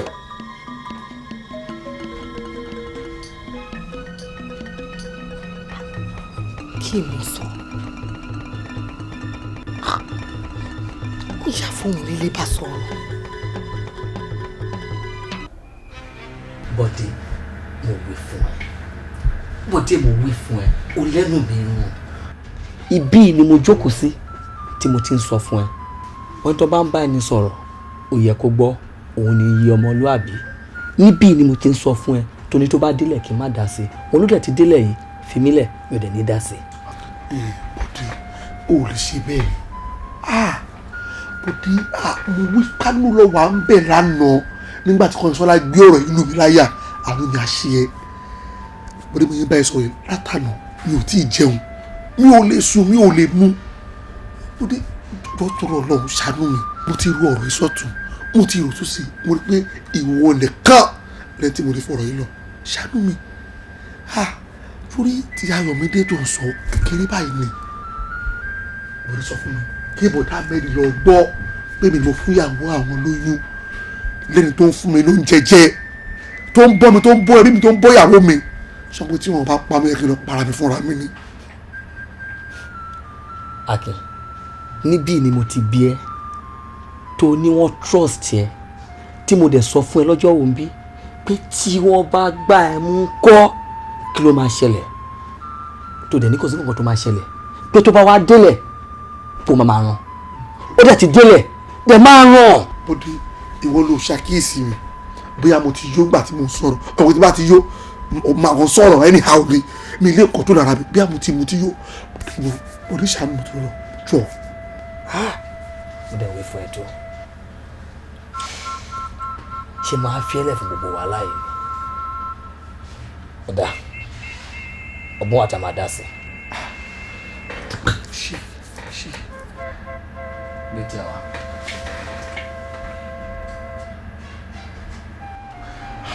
Kọ́nsọ́lá ká ọ wá gbé láti jọ yìí wá jẹ́ kárìíra ṣàṣàkìdì ọmọ tó ṣẹlẹ̀ ìyàwó mi má bínú sí mi torí ìjọ tó sọ̀rọ̀ mi fún mi ọyìn ìwọ náà fún mi sí pọ́síṣọ́ ẹ̀ ṣùgbọ́n tó jẹ́ tó wọ́n sọ̀rọ̀ ẹ̀ gbà báyìí mi ní pàrọ̀ ọkọ̀ lórí mi sálọ ni bí ẹgbẹ́ kò sí ọkọ̀ rárá mi mọ́ bí ẹgbẹ́ ìtọ́ rárá mi because mo pé tí ọ̀pọ̀ Ahmed bá mọ̀ ipò òun ló fẹ́ wà ojú òun ló fẹ́ wọ mi and then mo tún rò ti àwọn mi náà but you know I love you baby no. mo ṣàṣàlàyé fún ẹ pé gbogbo area yẹn máa sort ẹ out ó dé dáyà já mi àṣé mi náà fẹ́ nǹkan tó yẹ pé máa fi lose ilé mi àbí tó máa fi lose ilé ẹ you know I love you now. to realize mistake mi ṣe tẹ̀lé nígbà tí mo sùn tí mo lálàá tó fẹ́ wípé pé Obama ló wà ń bẹ̀ Obama the second láéláé èmi ọkọ lèmi ọ̀nìfẹ́ lòmí ṣe mi so ìyàwó mi máa bínú sí mi. ẹ máa wo oníbìnrin fẹ́ o Kọ́yìnsọ́lá mi bíbí twice ọkùnrin méjì ṣùgbọ́n wàá lè fi jọ ìyá àbèjì yẹn máa mi lóró pé ìyá àbèjì àgbà ìwọ ìyá àbèjì kékeré. anyway o kò dáyà já mi ṣó dẹ̀ ṣọ́n pé o máa gbà tọwọ́ tẹsẹ̀. mo ti gbọ́rùn mi tọkàn tara kódà àtọ́lá lọ àti bẹ̀sí lè ru ọmọ wàá gbọ́ mo fẹ́ kó ṣe wàhálà o ṣọpọ ọsùlà ni ẹ ènìkú tọnu ìmúra gold ọ̀túnla Ghana ìjọ mẹ́rin South Africa ọlá Dubai torí sí máa fún ẹni rest ètò àfẹ́ ṣe máa rán mẹ́ màmá bẹ́ẹ̀ ṣe ọgbọ́ ẹ ká celebrate anything mọ̀mí ò fẹ́ alcohol mọ̀ tó dọ́tọ̀ sọ pé wọ́n lọ affect ọmọ wa.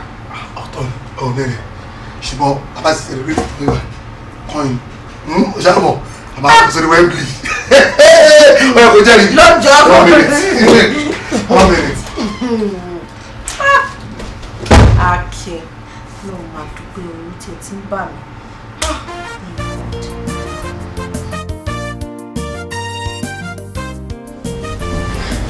kọ́ìn sọ́lá. sá. torí kan tí gbogbo wa bá wà yìí ó máa foríjì gbogbo wa nítorí Ahmed ó ṣe àṣemáṣe kan ó dẹ̀ ṣẹ̀ ẹ́. Ahmed ò ṣẹ̀ mí. Ahmed ń gbọ́ ṣó ṣẹ̀ mí ni.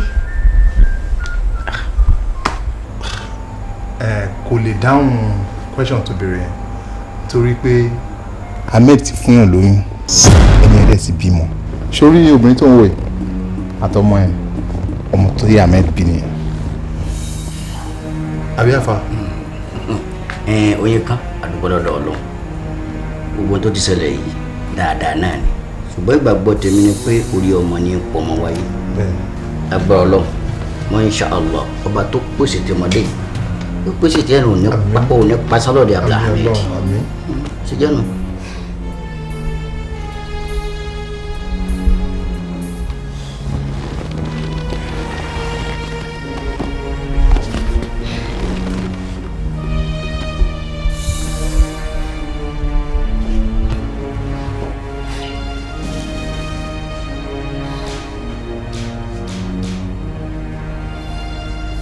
Bọ̀dá mi. Ẹ ṣé. Afá. Ẹ ṣé. Ahmed ò dẹ̀ ṣẹ̀ mí o.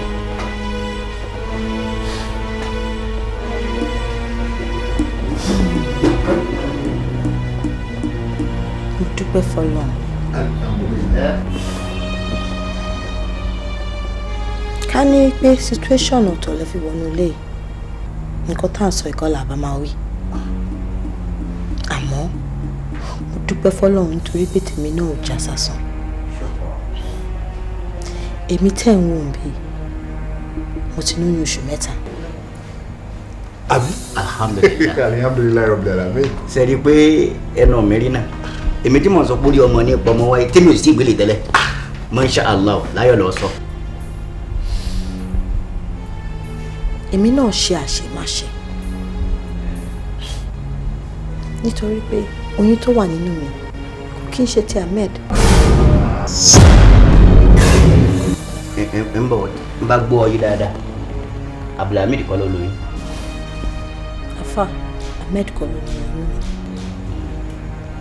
mi. Abdulhamid ọ̀rọ̀ tí mo bọ́ ọ sọ́ngọ́. ajá Abdulhamid gẹ́gẹ́ bí ọ̀rọ̀ tí mo sọ bọ̀ àdúrà wo gbà inú wo dùn. ìyàwó yín kò sọmọ láàrin. àjẹrà wa lọ́gbọ̀n. kò sọmọ gẹ́gẹ́ bí mo ṣe wò ní àjò kò tún kọ́dà kó lọ ẹgbẹ̀rún ọdún yàrá yín kò ní sọmọ ṣùgbọ́n bàbá fi sùúrù sí ibi àlérò ibi tá a gbégi sí igi ọ̀padà fún bẹ́ẹ̀ ẹ wá dákun ọbẹ̀ yìí mọ́dé kì í ṣẹni tá a máa jẹ́ ọmọ bínú tó bá bínú síyàn tó bá wòkè tó wọlẹ̀ tó gbé mara báyìí bàbá ọlọ́mọ jìárì mi ẹran ká máa pè lówó ẹ wá dákun tó lọ lọ́hùn tó bá wá yá á máa ra àwọn àrìn kan ẹ̀sìn bí ẹni tí ò rí á máa àwọn àwa kan ẹ̀sìn bí ẹni tí ò gbọ́ bí olórin ìlú wa kan oníjà kàǹkàn ìbọtí wọ́n sì fọ́ gbọ́ á máa ra àwọn èèyàn tí wọ́n mọ ọbùn yín o wọ́n lẹ́ẹ̀ dẹ̀dẹ̀rìn wọ́n ló pò nǹkan jẹ fún yín wọ́n ló ti ra yé yín kọ́ra yé yín torí ibi tá à ń lọ kálí bá a débẹ̀ gbogbo wa tí wọ́n mọ̀ fúngbà náà ẹ̀ẹ́dì báyìí ara yín wọ́n ń wà lè pé ṣùgbọ́n ẹgbẹ́ mi ẹsẹ̀ ní sí pé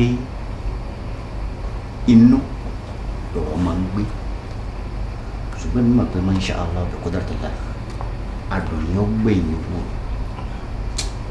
sọmọ láàrin mo wá bẹ́ẹ̀ Ajábílà méjì mo mọ̀ pé ẹ kì í sọmọ kọ́mọ gẹ́gẹ́ bí Islam sì kó sí gbogbo ara yín Islam ló sì ní bàjẹ́ lára yín tọ́lọ́ lọ sọ pé inna Allaha ma'a sabirin ó lẹ́yìn onísùúrù ń wà ẹ má jòrí bínú ẹ má kódà bó bá béèrè pọ̀ márùn lọ́wọ́ yín ẹ sọ lógún pọ̀ mọ́ lọ bí bá ń béèrè kan ẹ jẹ́ ọmọ débi mẹ́ta mẹ́rin kí inú rí o lè máa dùn àárín bínú àásì rí jà àbúrò ní ṣẹlẹ̀ sí wa ìṣe wa ní òsì lè dá o kọlọ́n wọlé ní tẹ́ ń bá dúró pa Ànábì wa Muhammadu sallallahu alaihi wasallam gbogbo ntòrò láyé òun náà ló pẹ̀lú nira Ọlọ́run wa padà sọ̀rọ̀ ẹ̀ sí dùnú bẹ́ẹ̀ ni yóò rí Masha Allah Abdullahi sọ fún ọmọlúwàbí Ajábílà méjì bá dùnú rẹ̀ masala ọgbà àná lọ́gbà wa ìbàjẹ́ òní tọ́síwá wala la ilaha illallah wala la ilaha illallah bisimilayi inna atayina bisimilayi rahmanirahim inna atayina kal kawzar fasalli li rabbika wanhar inna shani'aka huwa al-abtar rabbika rabbil izzati amma yasifun assalamu ala al-mursalin walhamdulillahi rabbil alamin.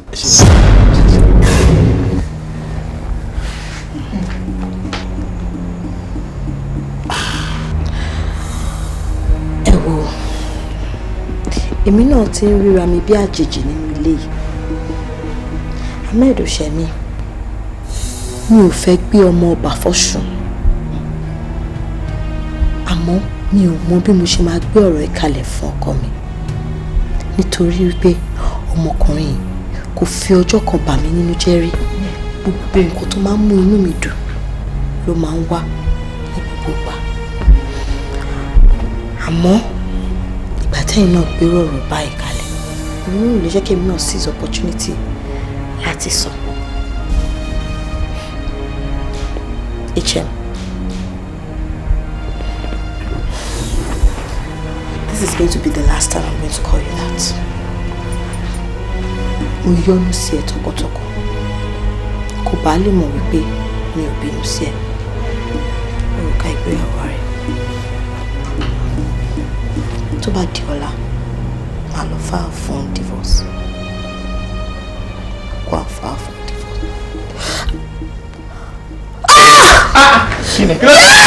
Kí ló dé?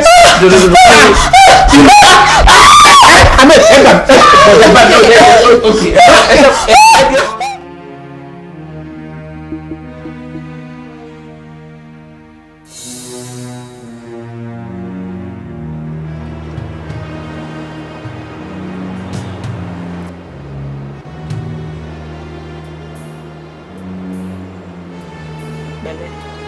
wá sórí ní ìfẹ́ gbọ́ pé o receive phone call kankan bí báyìí then tó bá fẹ́ kẹ́gbọ́n ẹ̀ tètè recover má pariwo má dẹ̀ jẹ́ kẹ́ anybody disturb ní ìfẹ́ rí àwọn àlejò kankan bí báyìí. Okay. But then tó bá notice anything tó bá lóun need anything kó lọ bá àwọn nurse nísàlẹ̀.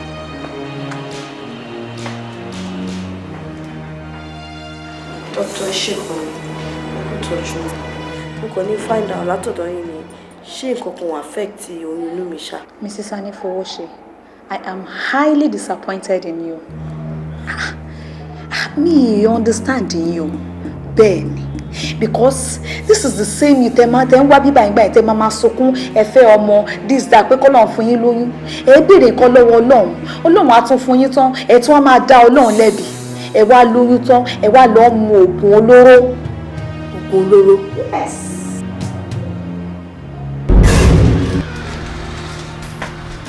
Kọ́yìn bèbí ìyá oníbejì. Mo ṣe wá òkú àbówó ló ń dẹ́rù bá ẹ ni at least o kú disturb ẹ fowó. Ìyàwó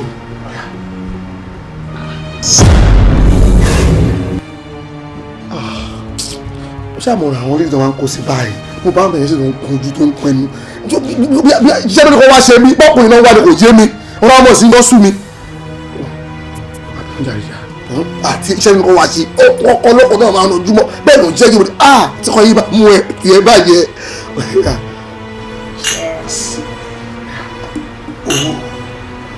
ọmọ àlàáfíà àìkú balẹ̀ ọ̀rọ̀ ẹ bá sílẹ̀.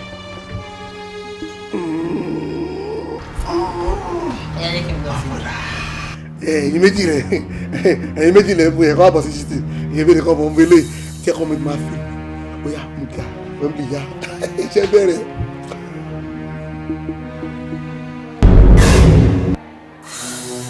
yà mí lẹ́nu gan-an ipe uneducated person ní tẹwà ẹ̀ láìtìn dé pẹ̀lú máa ṣe orúkọ bẹ́ẹ̀ anyway for your information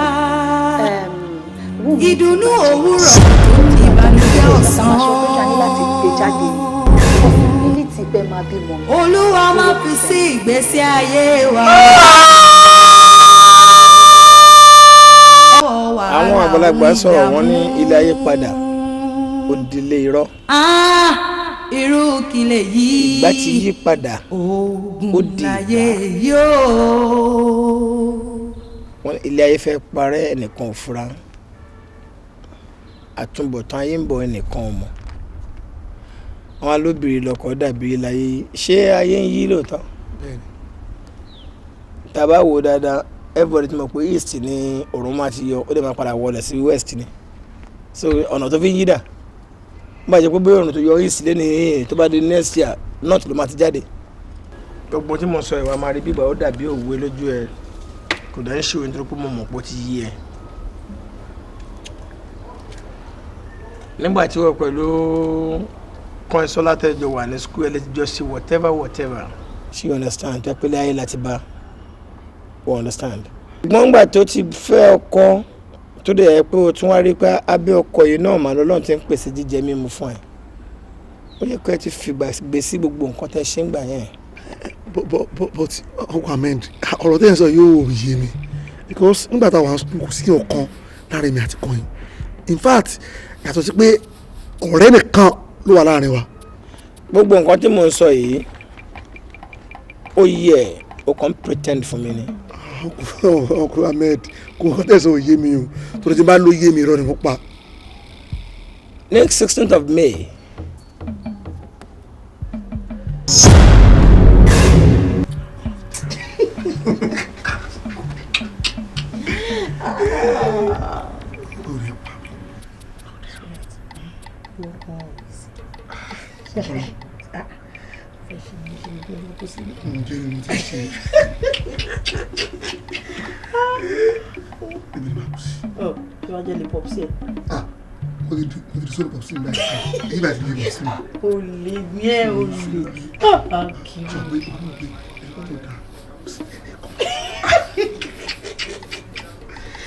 Oh, my baby.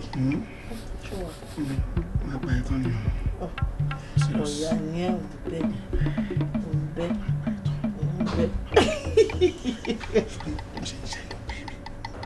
Mo sọ fún ẹ pé kò sí ẹni.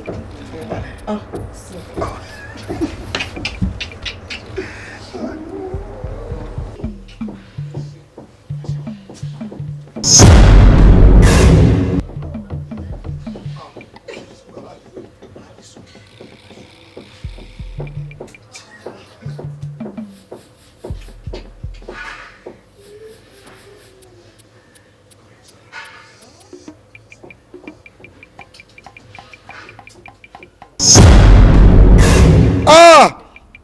mo mọ nǹkan tó yẹ kí n ṣe nígbà tí mo wọlé tí mo bá wọ àti ìyàwó mi lórí bẹ́ẹ̀dì mi kí n wọlé kí n kọ pàgìrì mọ́ ẹ anywhere tó n kí n lè ti jù ẹ mélòó ni ẹ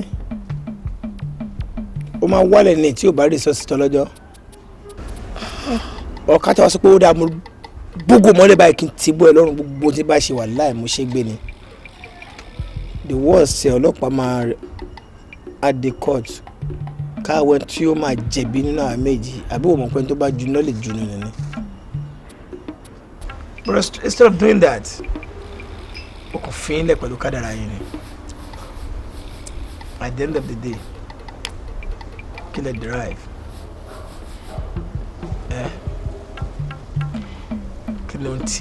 kí lè rẹ̀yìn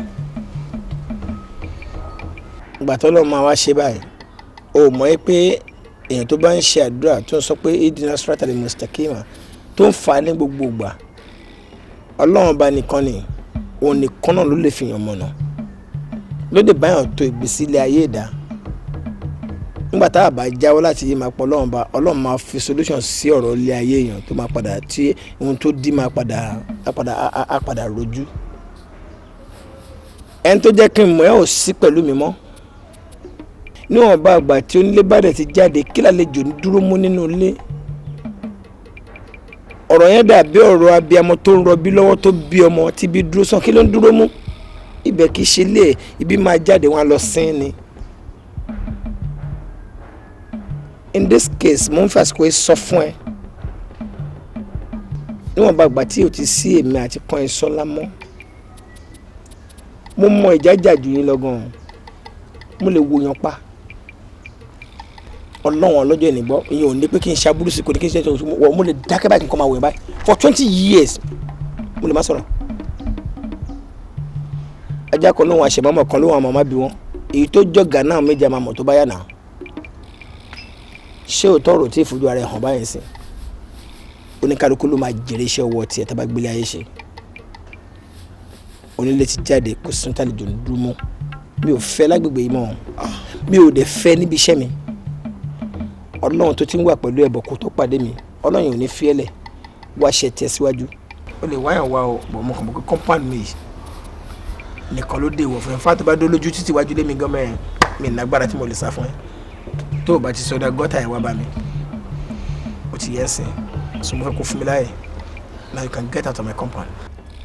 o gbọ́ nǹkan tí mo sọ fún ẹ mi ò ní sọ́jú yẹn lọ́wọ́ má di other side mi kó má jẹ́ pé nǹkan tí ò ṣe tó yẹ kó ṣẹlẹ̀ níjọ́ yẹn tí ò ṣẹlẹ̀ ó lè ṣẹlẹ̀ níbí báyìí lẹ́nu. Mohammed ètò ìtúrọ̀ ọlọ́run. mi ní sọ́jú bẹ́ẹ̀ lọ.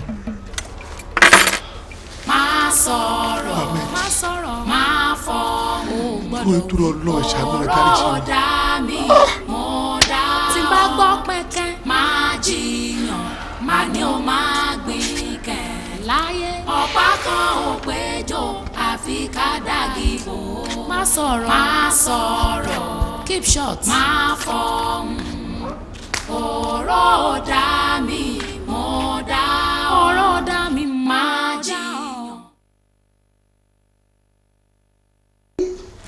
ẹ pẹ̀lẹ́ mo ní pé mo wá sọ́dọ̀ ọ̀rẹ́ mi kan bẹ́ẹ̀ mo á tajà fún wọn ní pé mi ò gbọ́dọ̀ kọjá níwájú ilé ọba kì í má kí ọba lẹ́yìn mú láti wá wọ àwọn ọmọ mi yìí sí torí nǹkan tó ń dunni ló ń pọ̀ jù lọ́rọ̀ ẹni ó yẹ gbà ń bá yẹn lè bọ̀ ya gbà. ẹ mà kùnà wò bí a sọ pé wọ́n ṣe é tèmi wá dàbá yìí o. ẹ̀yin wo rá ni ẹni wo mo ṣàbáyé ra ẹ bá mánéjì lé. ẹ wo ọlọ́run yọ yín ká ní ẹ̀rà fún mi ni ẹ bá rí nǹkan tó máa fojú yín rí lẹ́nu. bọ́n níbi kì í yà ni n fẹ́ máa lọ. ẹ ṣe. tí ọkùnrin akínbálẹ̀ dé ẹ bá mi kí wọn. kò nẹ́sẹ̀sì ṣùgbọ́n sọ pé tí fẹ́ máa jáde ni. all right máa rí later. ẹ ṣe máa máa pè yín ṣẹ́gbọ́n máa jíṣẹ́ fọ́rẹ̀ yín ó dàbọ̀.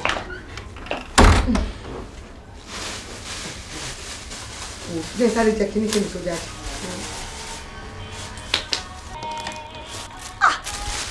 Hello Mr. Yusuf ewu ẹ má bínú mo ti ń bọ̀ ẹjọ́ a ní kẹ́ má bínú má rí yín sìn ẹ má rí yín sìn ẹjọ́ ẹ má bínú ok ó dà wọ́n. Ayọ̀mídé mo ti ń jáde kò ń ṣe pé bí ṣe ń lọ yìí kò wá bẹ́ síta o tẹ bá ti jẹ meat pie yín tán kò ṣí fíríjì yẹn kò mú díríǹkì fún rẹ kò dẹ̀ mẹ́yẹ kàn fábùrú ẹ̀ náà ṣó ti gbọ́ mi ìran kankan wá lè má ṣílẹ̀kùn mi fún babalẹ̀ anybody o má ṣílẹ̀kùn mi o tí dáàdi yín bá dé á fúnra rẹ̀ fi kọ́kọ́rọ́ rẹ̀ á fi ṣílẹ̀kùn mi ní pẹ́ẹ́dẹ́ ṣó ti gbọ́ kò tọ́jú àbúrò ẹ̀ kò dẹ̀ tọ́jú ilé o ó dà wọ́n.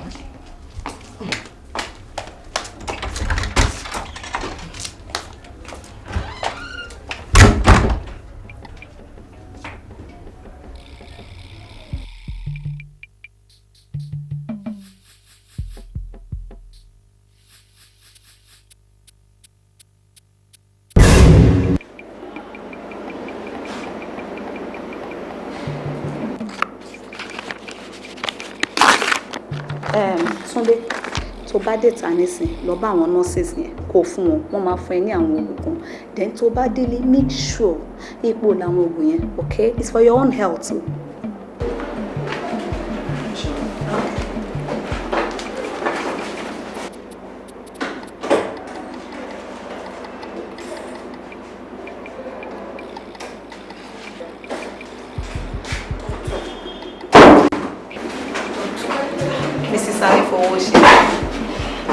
Kí ló ṣe yín? Why are you looking so worried? Doctor, mo wà worried. Doctor. Àtọ́jọ́ yẹn mo kò sọ fún yín pé kẹ́ sọ fún mi tí wọ́n pè nǹkan kan wà wrong pẹ̀lú èmi àbọ̀kọ mi ó dà pé bóyá ẹ fẹ́ máa hide nǹkan from me ẹ dẹ̀ mọ̀ situation mi I'm not finding it easy with my in-laws at all ẹ ṣàlàyé fún mi tí nǹkan kan bá wà wrong pẹ̀lú mi. Mrs. Anifowose ẹ mọ̀ pé I am your family doctor and we are more or less family friends ní ilé kúrọ́ fún yín bẹ́ẹ̀ ni ó yẹ kẹ́ rántí pé wọ́n train mi labroad ni and I'm a qualified gynecologist so yẹ kó yé yín pé mi ì ní course láti purọ́ fún yín at all and for your information oògùn tí mo fún yín gan is just fertility drugs ní pé kó so that ẹ lè tètè wà fertile nothing more there is nothing wrong with you and your husband and another thing ni pé ìjẹta Mr. Anifowose wá bíbá mo dẹ̀ béèrè pé àwọn oògùn tí mo fún wọn ipe ṣé wọ́n ń lò àtẹ̀yìn náà wọ́n láwọn ti lò tí wọ́n tán wọ́n lẹ́yìn náà kan wọ́n ní tí yín pọ̀ ṣì pọ̀ obviously ẹ̀ ló nìyẹn ṣẹ́rí ẹ̀jẹ̀ sọ kìíní kan fún èmi tẹ́ ń rìn for 6 years ẹni tó yẹ kí n fẹ́ tí mo tiẹ̀ kọ́kọ́ wà nílé ẹ̀ tẹ́lẹ̀ wọ́n ní tí n bá lóyún bá lè ṣe marriage but fortunately for me for 6 years there was nothing like pregnancy and there was nothing wrong with me. mo rò bí ẹ ṣe ń complain náà lèmi náà complain but as a doctor mo mọ̀ pé mo ti ṣe gbogbo test mọ̀ pé kò sí nǹkan kan tó ràn pé kò fún mo fi gbogbo ẹ̀ sílẹ̀ fọ́lọ́run ni ìgbà tí mi ò ti expect pé mo máa lóyún ni mo lóyún àwọn ọ̀rẹ́ mi ní láti máa sọ pé kí wọ́n lè tẹ inú mi wò pé bóyá aṣọ ni mo kó síbẹ̀ so if God can do it for me why not you just be prayerful and kẹ́kọ̀ọ́ tí ẹ̀ mọ́kàn kúrò ń bẹ̀ then anxiety nǹkan tó tún máa ń fà lélẹ̀. ṣé ọlọ́run máa ṣe ẹ̀ náà lẹ́ tún máa sọ báyìí. there is nothing wrong with you. ẹ tí kẹ̀yìn sí ẹ má ronú mọ́ ẹ wá.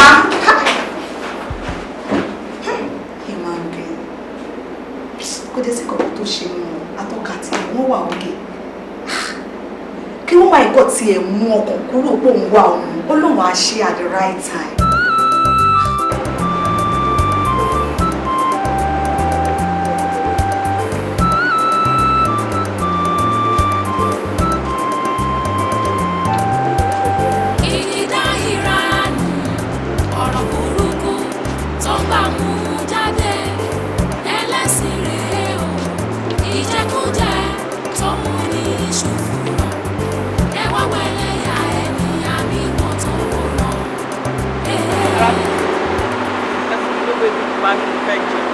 owó bẹ́ẹ̀ ni mo fẹ́ fi jẹun.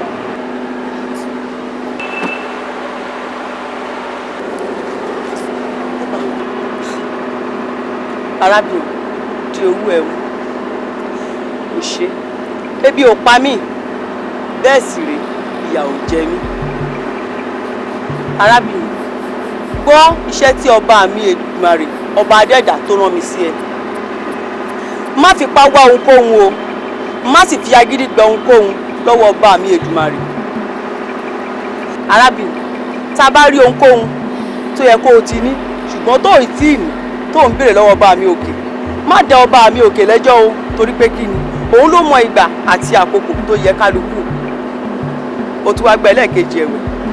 arábìnrin ṣé o rí ògo Ọlọ́run àti ẹwà Ọlọ́run tí mò ń wò ní ara rẹ má fi ṣe ohun èrí kankan síwájú Ọlọ́run má fi hùwà èrí kankan lọ́dọ̀ ọba mi òkè. wò arábìnrin gbọ́ ìkìlọ̀ wò àwọn tí ó kọ etí ikún sí ọba mi òkè wọ́n kábàámọ̀ ní ìgbẹ̀yìn o. arábìnrin gbọ́ ìkìlọ̀ o gbọ́ o gbọ́ o.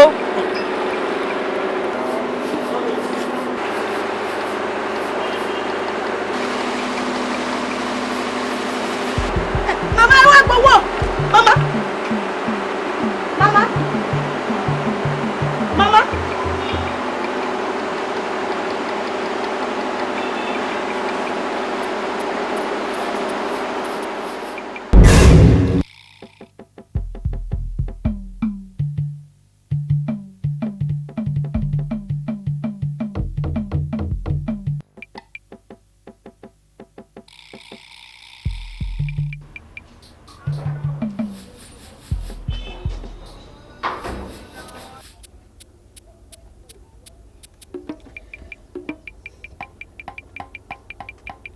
Hello. Hello. Polo wa. Ìdí náà ní kí n délé kí n bẹ̀rẹ̀ because mo ṣe wọnú géètì sí i. Olú ọkọ̀ ẹ́. Mo ránṣẹ́ sílẹ̀ díẹ̀. Mo ránṣẹ́ rẹ̀ dì nílé. Irúṣẹ́ wo nìyẹn? So now, tẹ̀ gbọ́dọ̀ orí kọ̀ọ̀kan ti fẹ́ sọ fún ẹ. Hello. kàtìkàtì wo ló mọ̀ ṣe láti àpò ẹ̀ nípa èmi ò wọ́n ló mọ̀. alákòóbá kì í kó báàgì oko ènìyàn ló ń kó bá ejò kì í jàgbàdo ṣàkóbá nílé èkúté ilé adásí ní lọ́rùn aláburú ẹ̀dá ó gbẹ̀san ó gbẹ̀san ohun tó ṣe. Ayọ̀mídé Ayọ̀mídé Ayọ̀mídé tóbi lọ́bẹ̀ Ayọ̀mídé.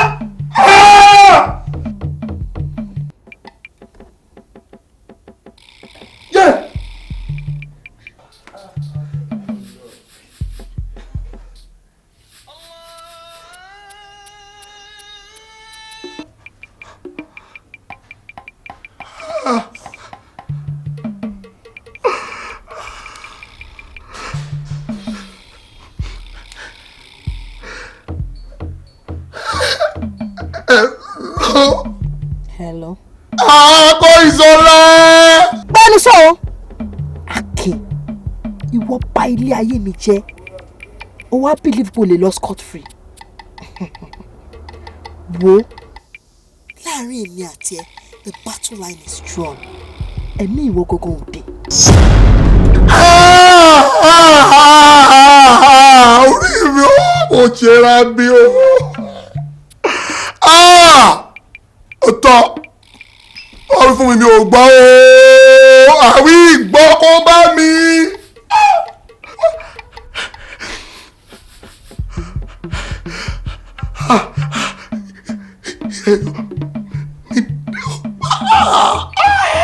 Mo fi tètè kó bọ̀bọ̀ lọ́mọ pọ̀. Ta ni màá ro tèmi fún o? Má ṣe o, kọ́ ìṣọ́lá, ó máa ní ká o.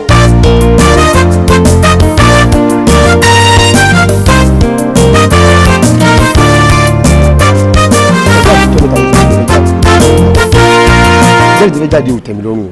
Ṣègùn dáàdì bá dé sí ní tọ́gbọ́n pé mo wà láwọn yìí pé jáde, wọ́n máa sọ̀rọ̀ sí mi. Torí ọ̀rọ̀ ni àwọn fámìlì ìyàwó yín tó ṣe wá mú ìyàwó yín kú nulẹ̀. Ṣé mo bẹ́ẹ̀? Bùrá mi. Àti pé bùrá mi, ṣé ẹ mọ̀ pé ẹni tó wọlé tó pọ̀ ọmọ méjì kò sí nǹkan tí ò lè ṣe ni? Kò sára tí ò lè dáa. Ó Bọ́lájì, ìwọ náà gbọ́dọ̀ tó sọ̀nsìn. Èmi náà ṣọmọ kékeré náà, ẹni tó wọlé wá tó pọ̀ ọmọ méjì, ìwọ náà sọ̀nsìn ní kí làmọ̀ tó kù tó fẹ́ ṣe. Tá a bá dẹ̀ ti kú láyé ajẹran tó jẹrin lọ, tẹ́mi bá ṣì wà, èmi àti ìyàwó mi àṣìlè bí mi.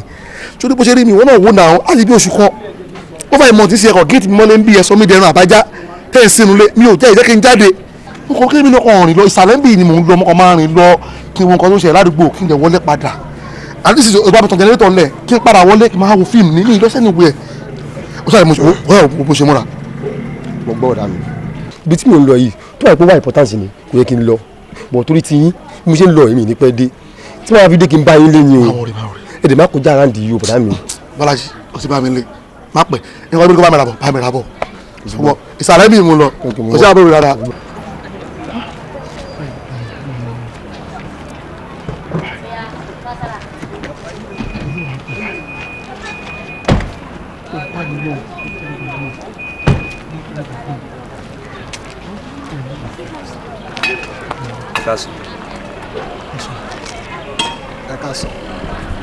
Ẹ jọ̀ọ́ ẹ má bínú o, ṣé ẹ̀yin ni Mr.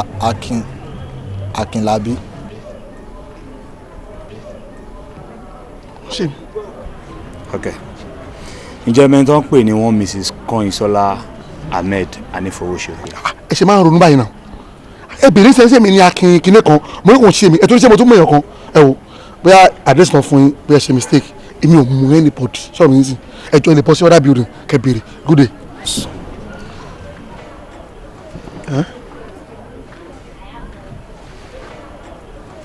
Now, ṣé ẹ̀yin ni wọ́n ń pè ní Mr. Akínlábí?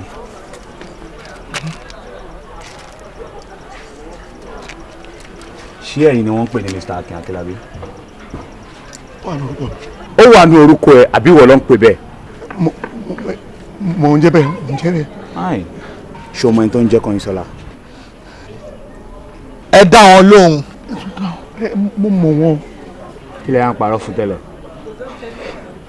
ṣẹ́yìn ọmọ ọkùnrin tó bá parọ́ máa ń jalè ni. bó ṣe wà yìí wọ́n ti san owó ẹ̀mí ẹ̀ fún wa. àwa tó ń wo ìlọ ń pè lólúkọ̀yà olúre kọ̀yàre àwa láti wá kọ̀yà fẹ́ tó fìyà jẹ. ṣé nǹkan tẹ́ bá fẹ́. down down. mo ẹ ma mo ẹ kí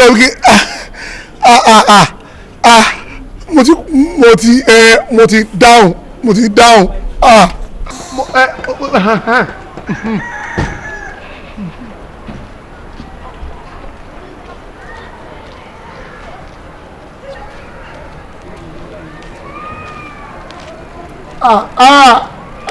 Kọ́yìnsọ́lá ìwọ tún ní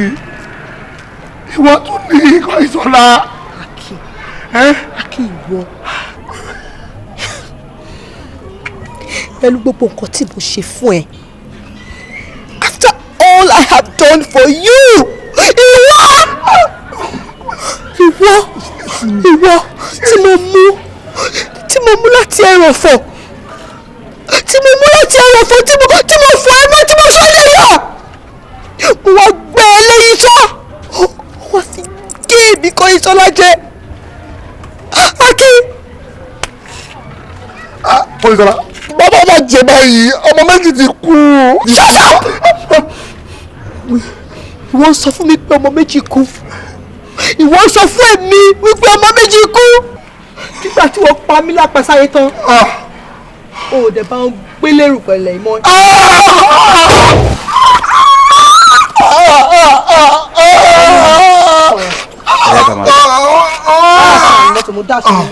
Mama, ilé náà, mama kílẹ̀.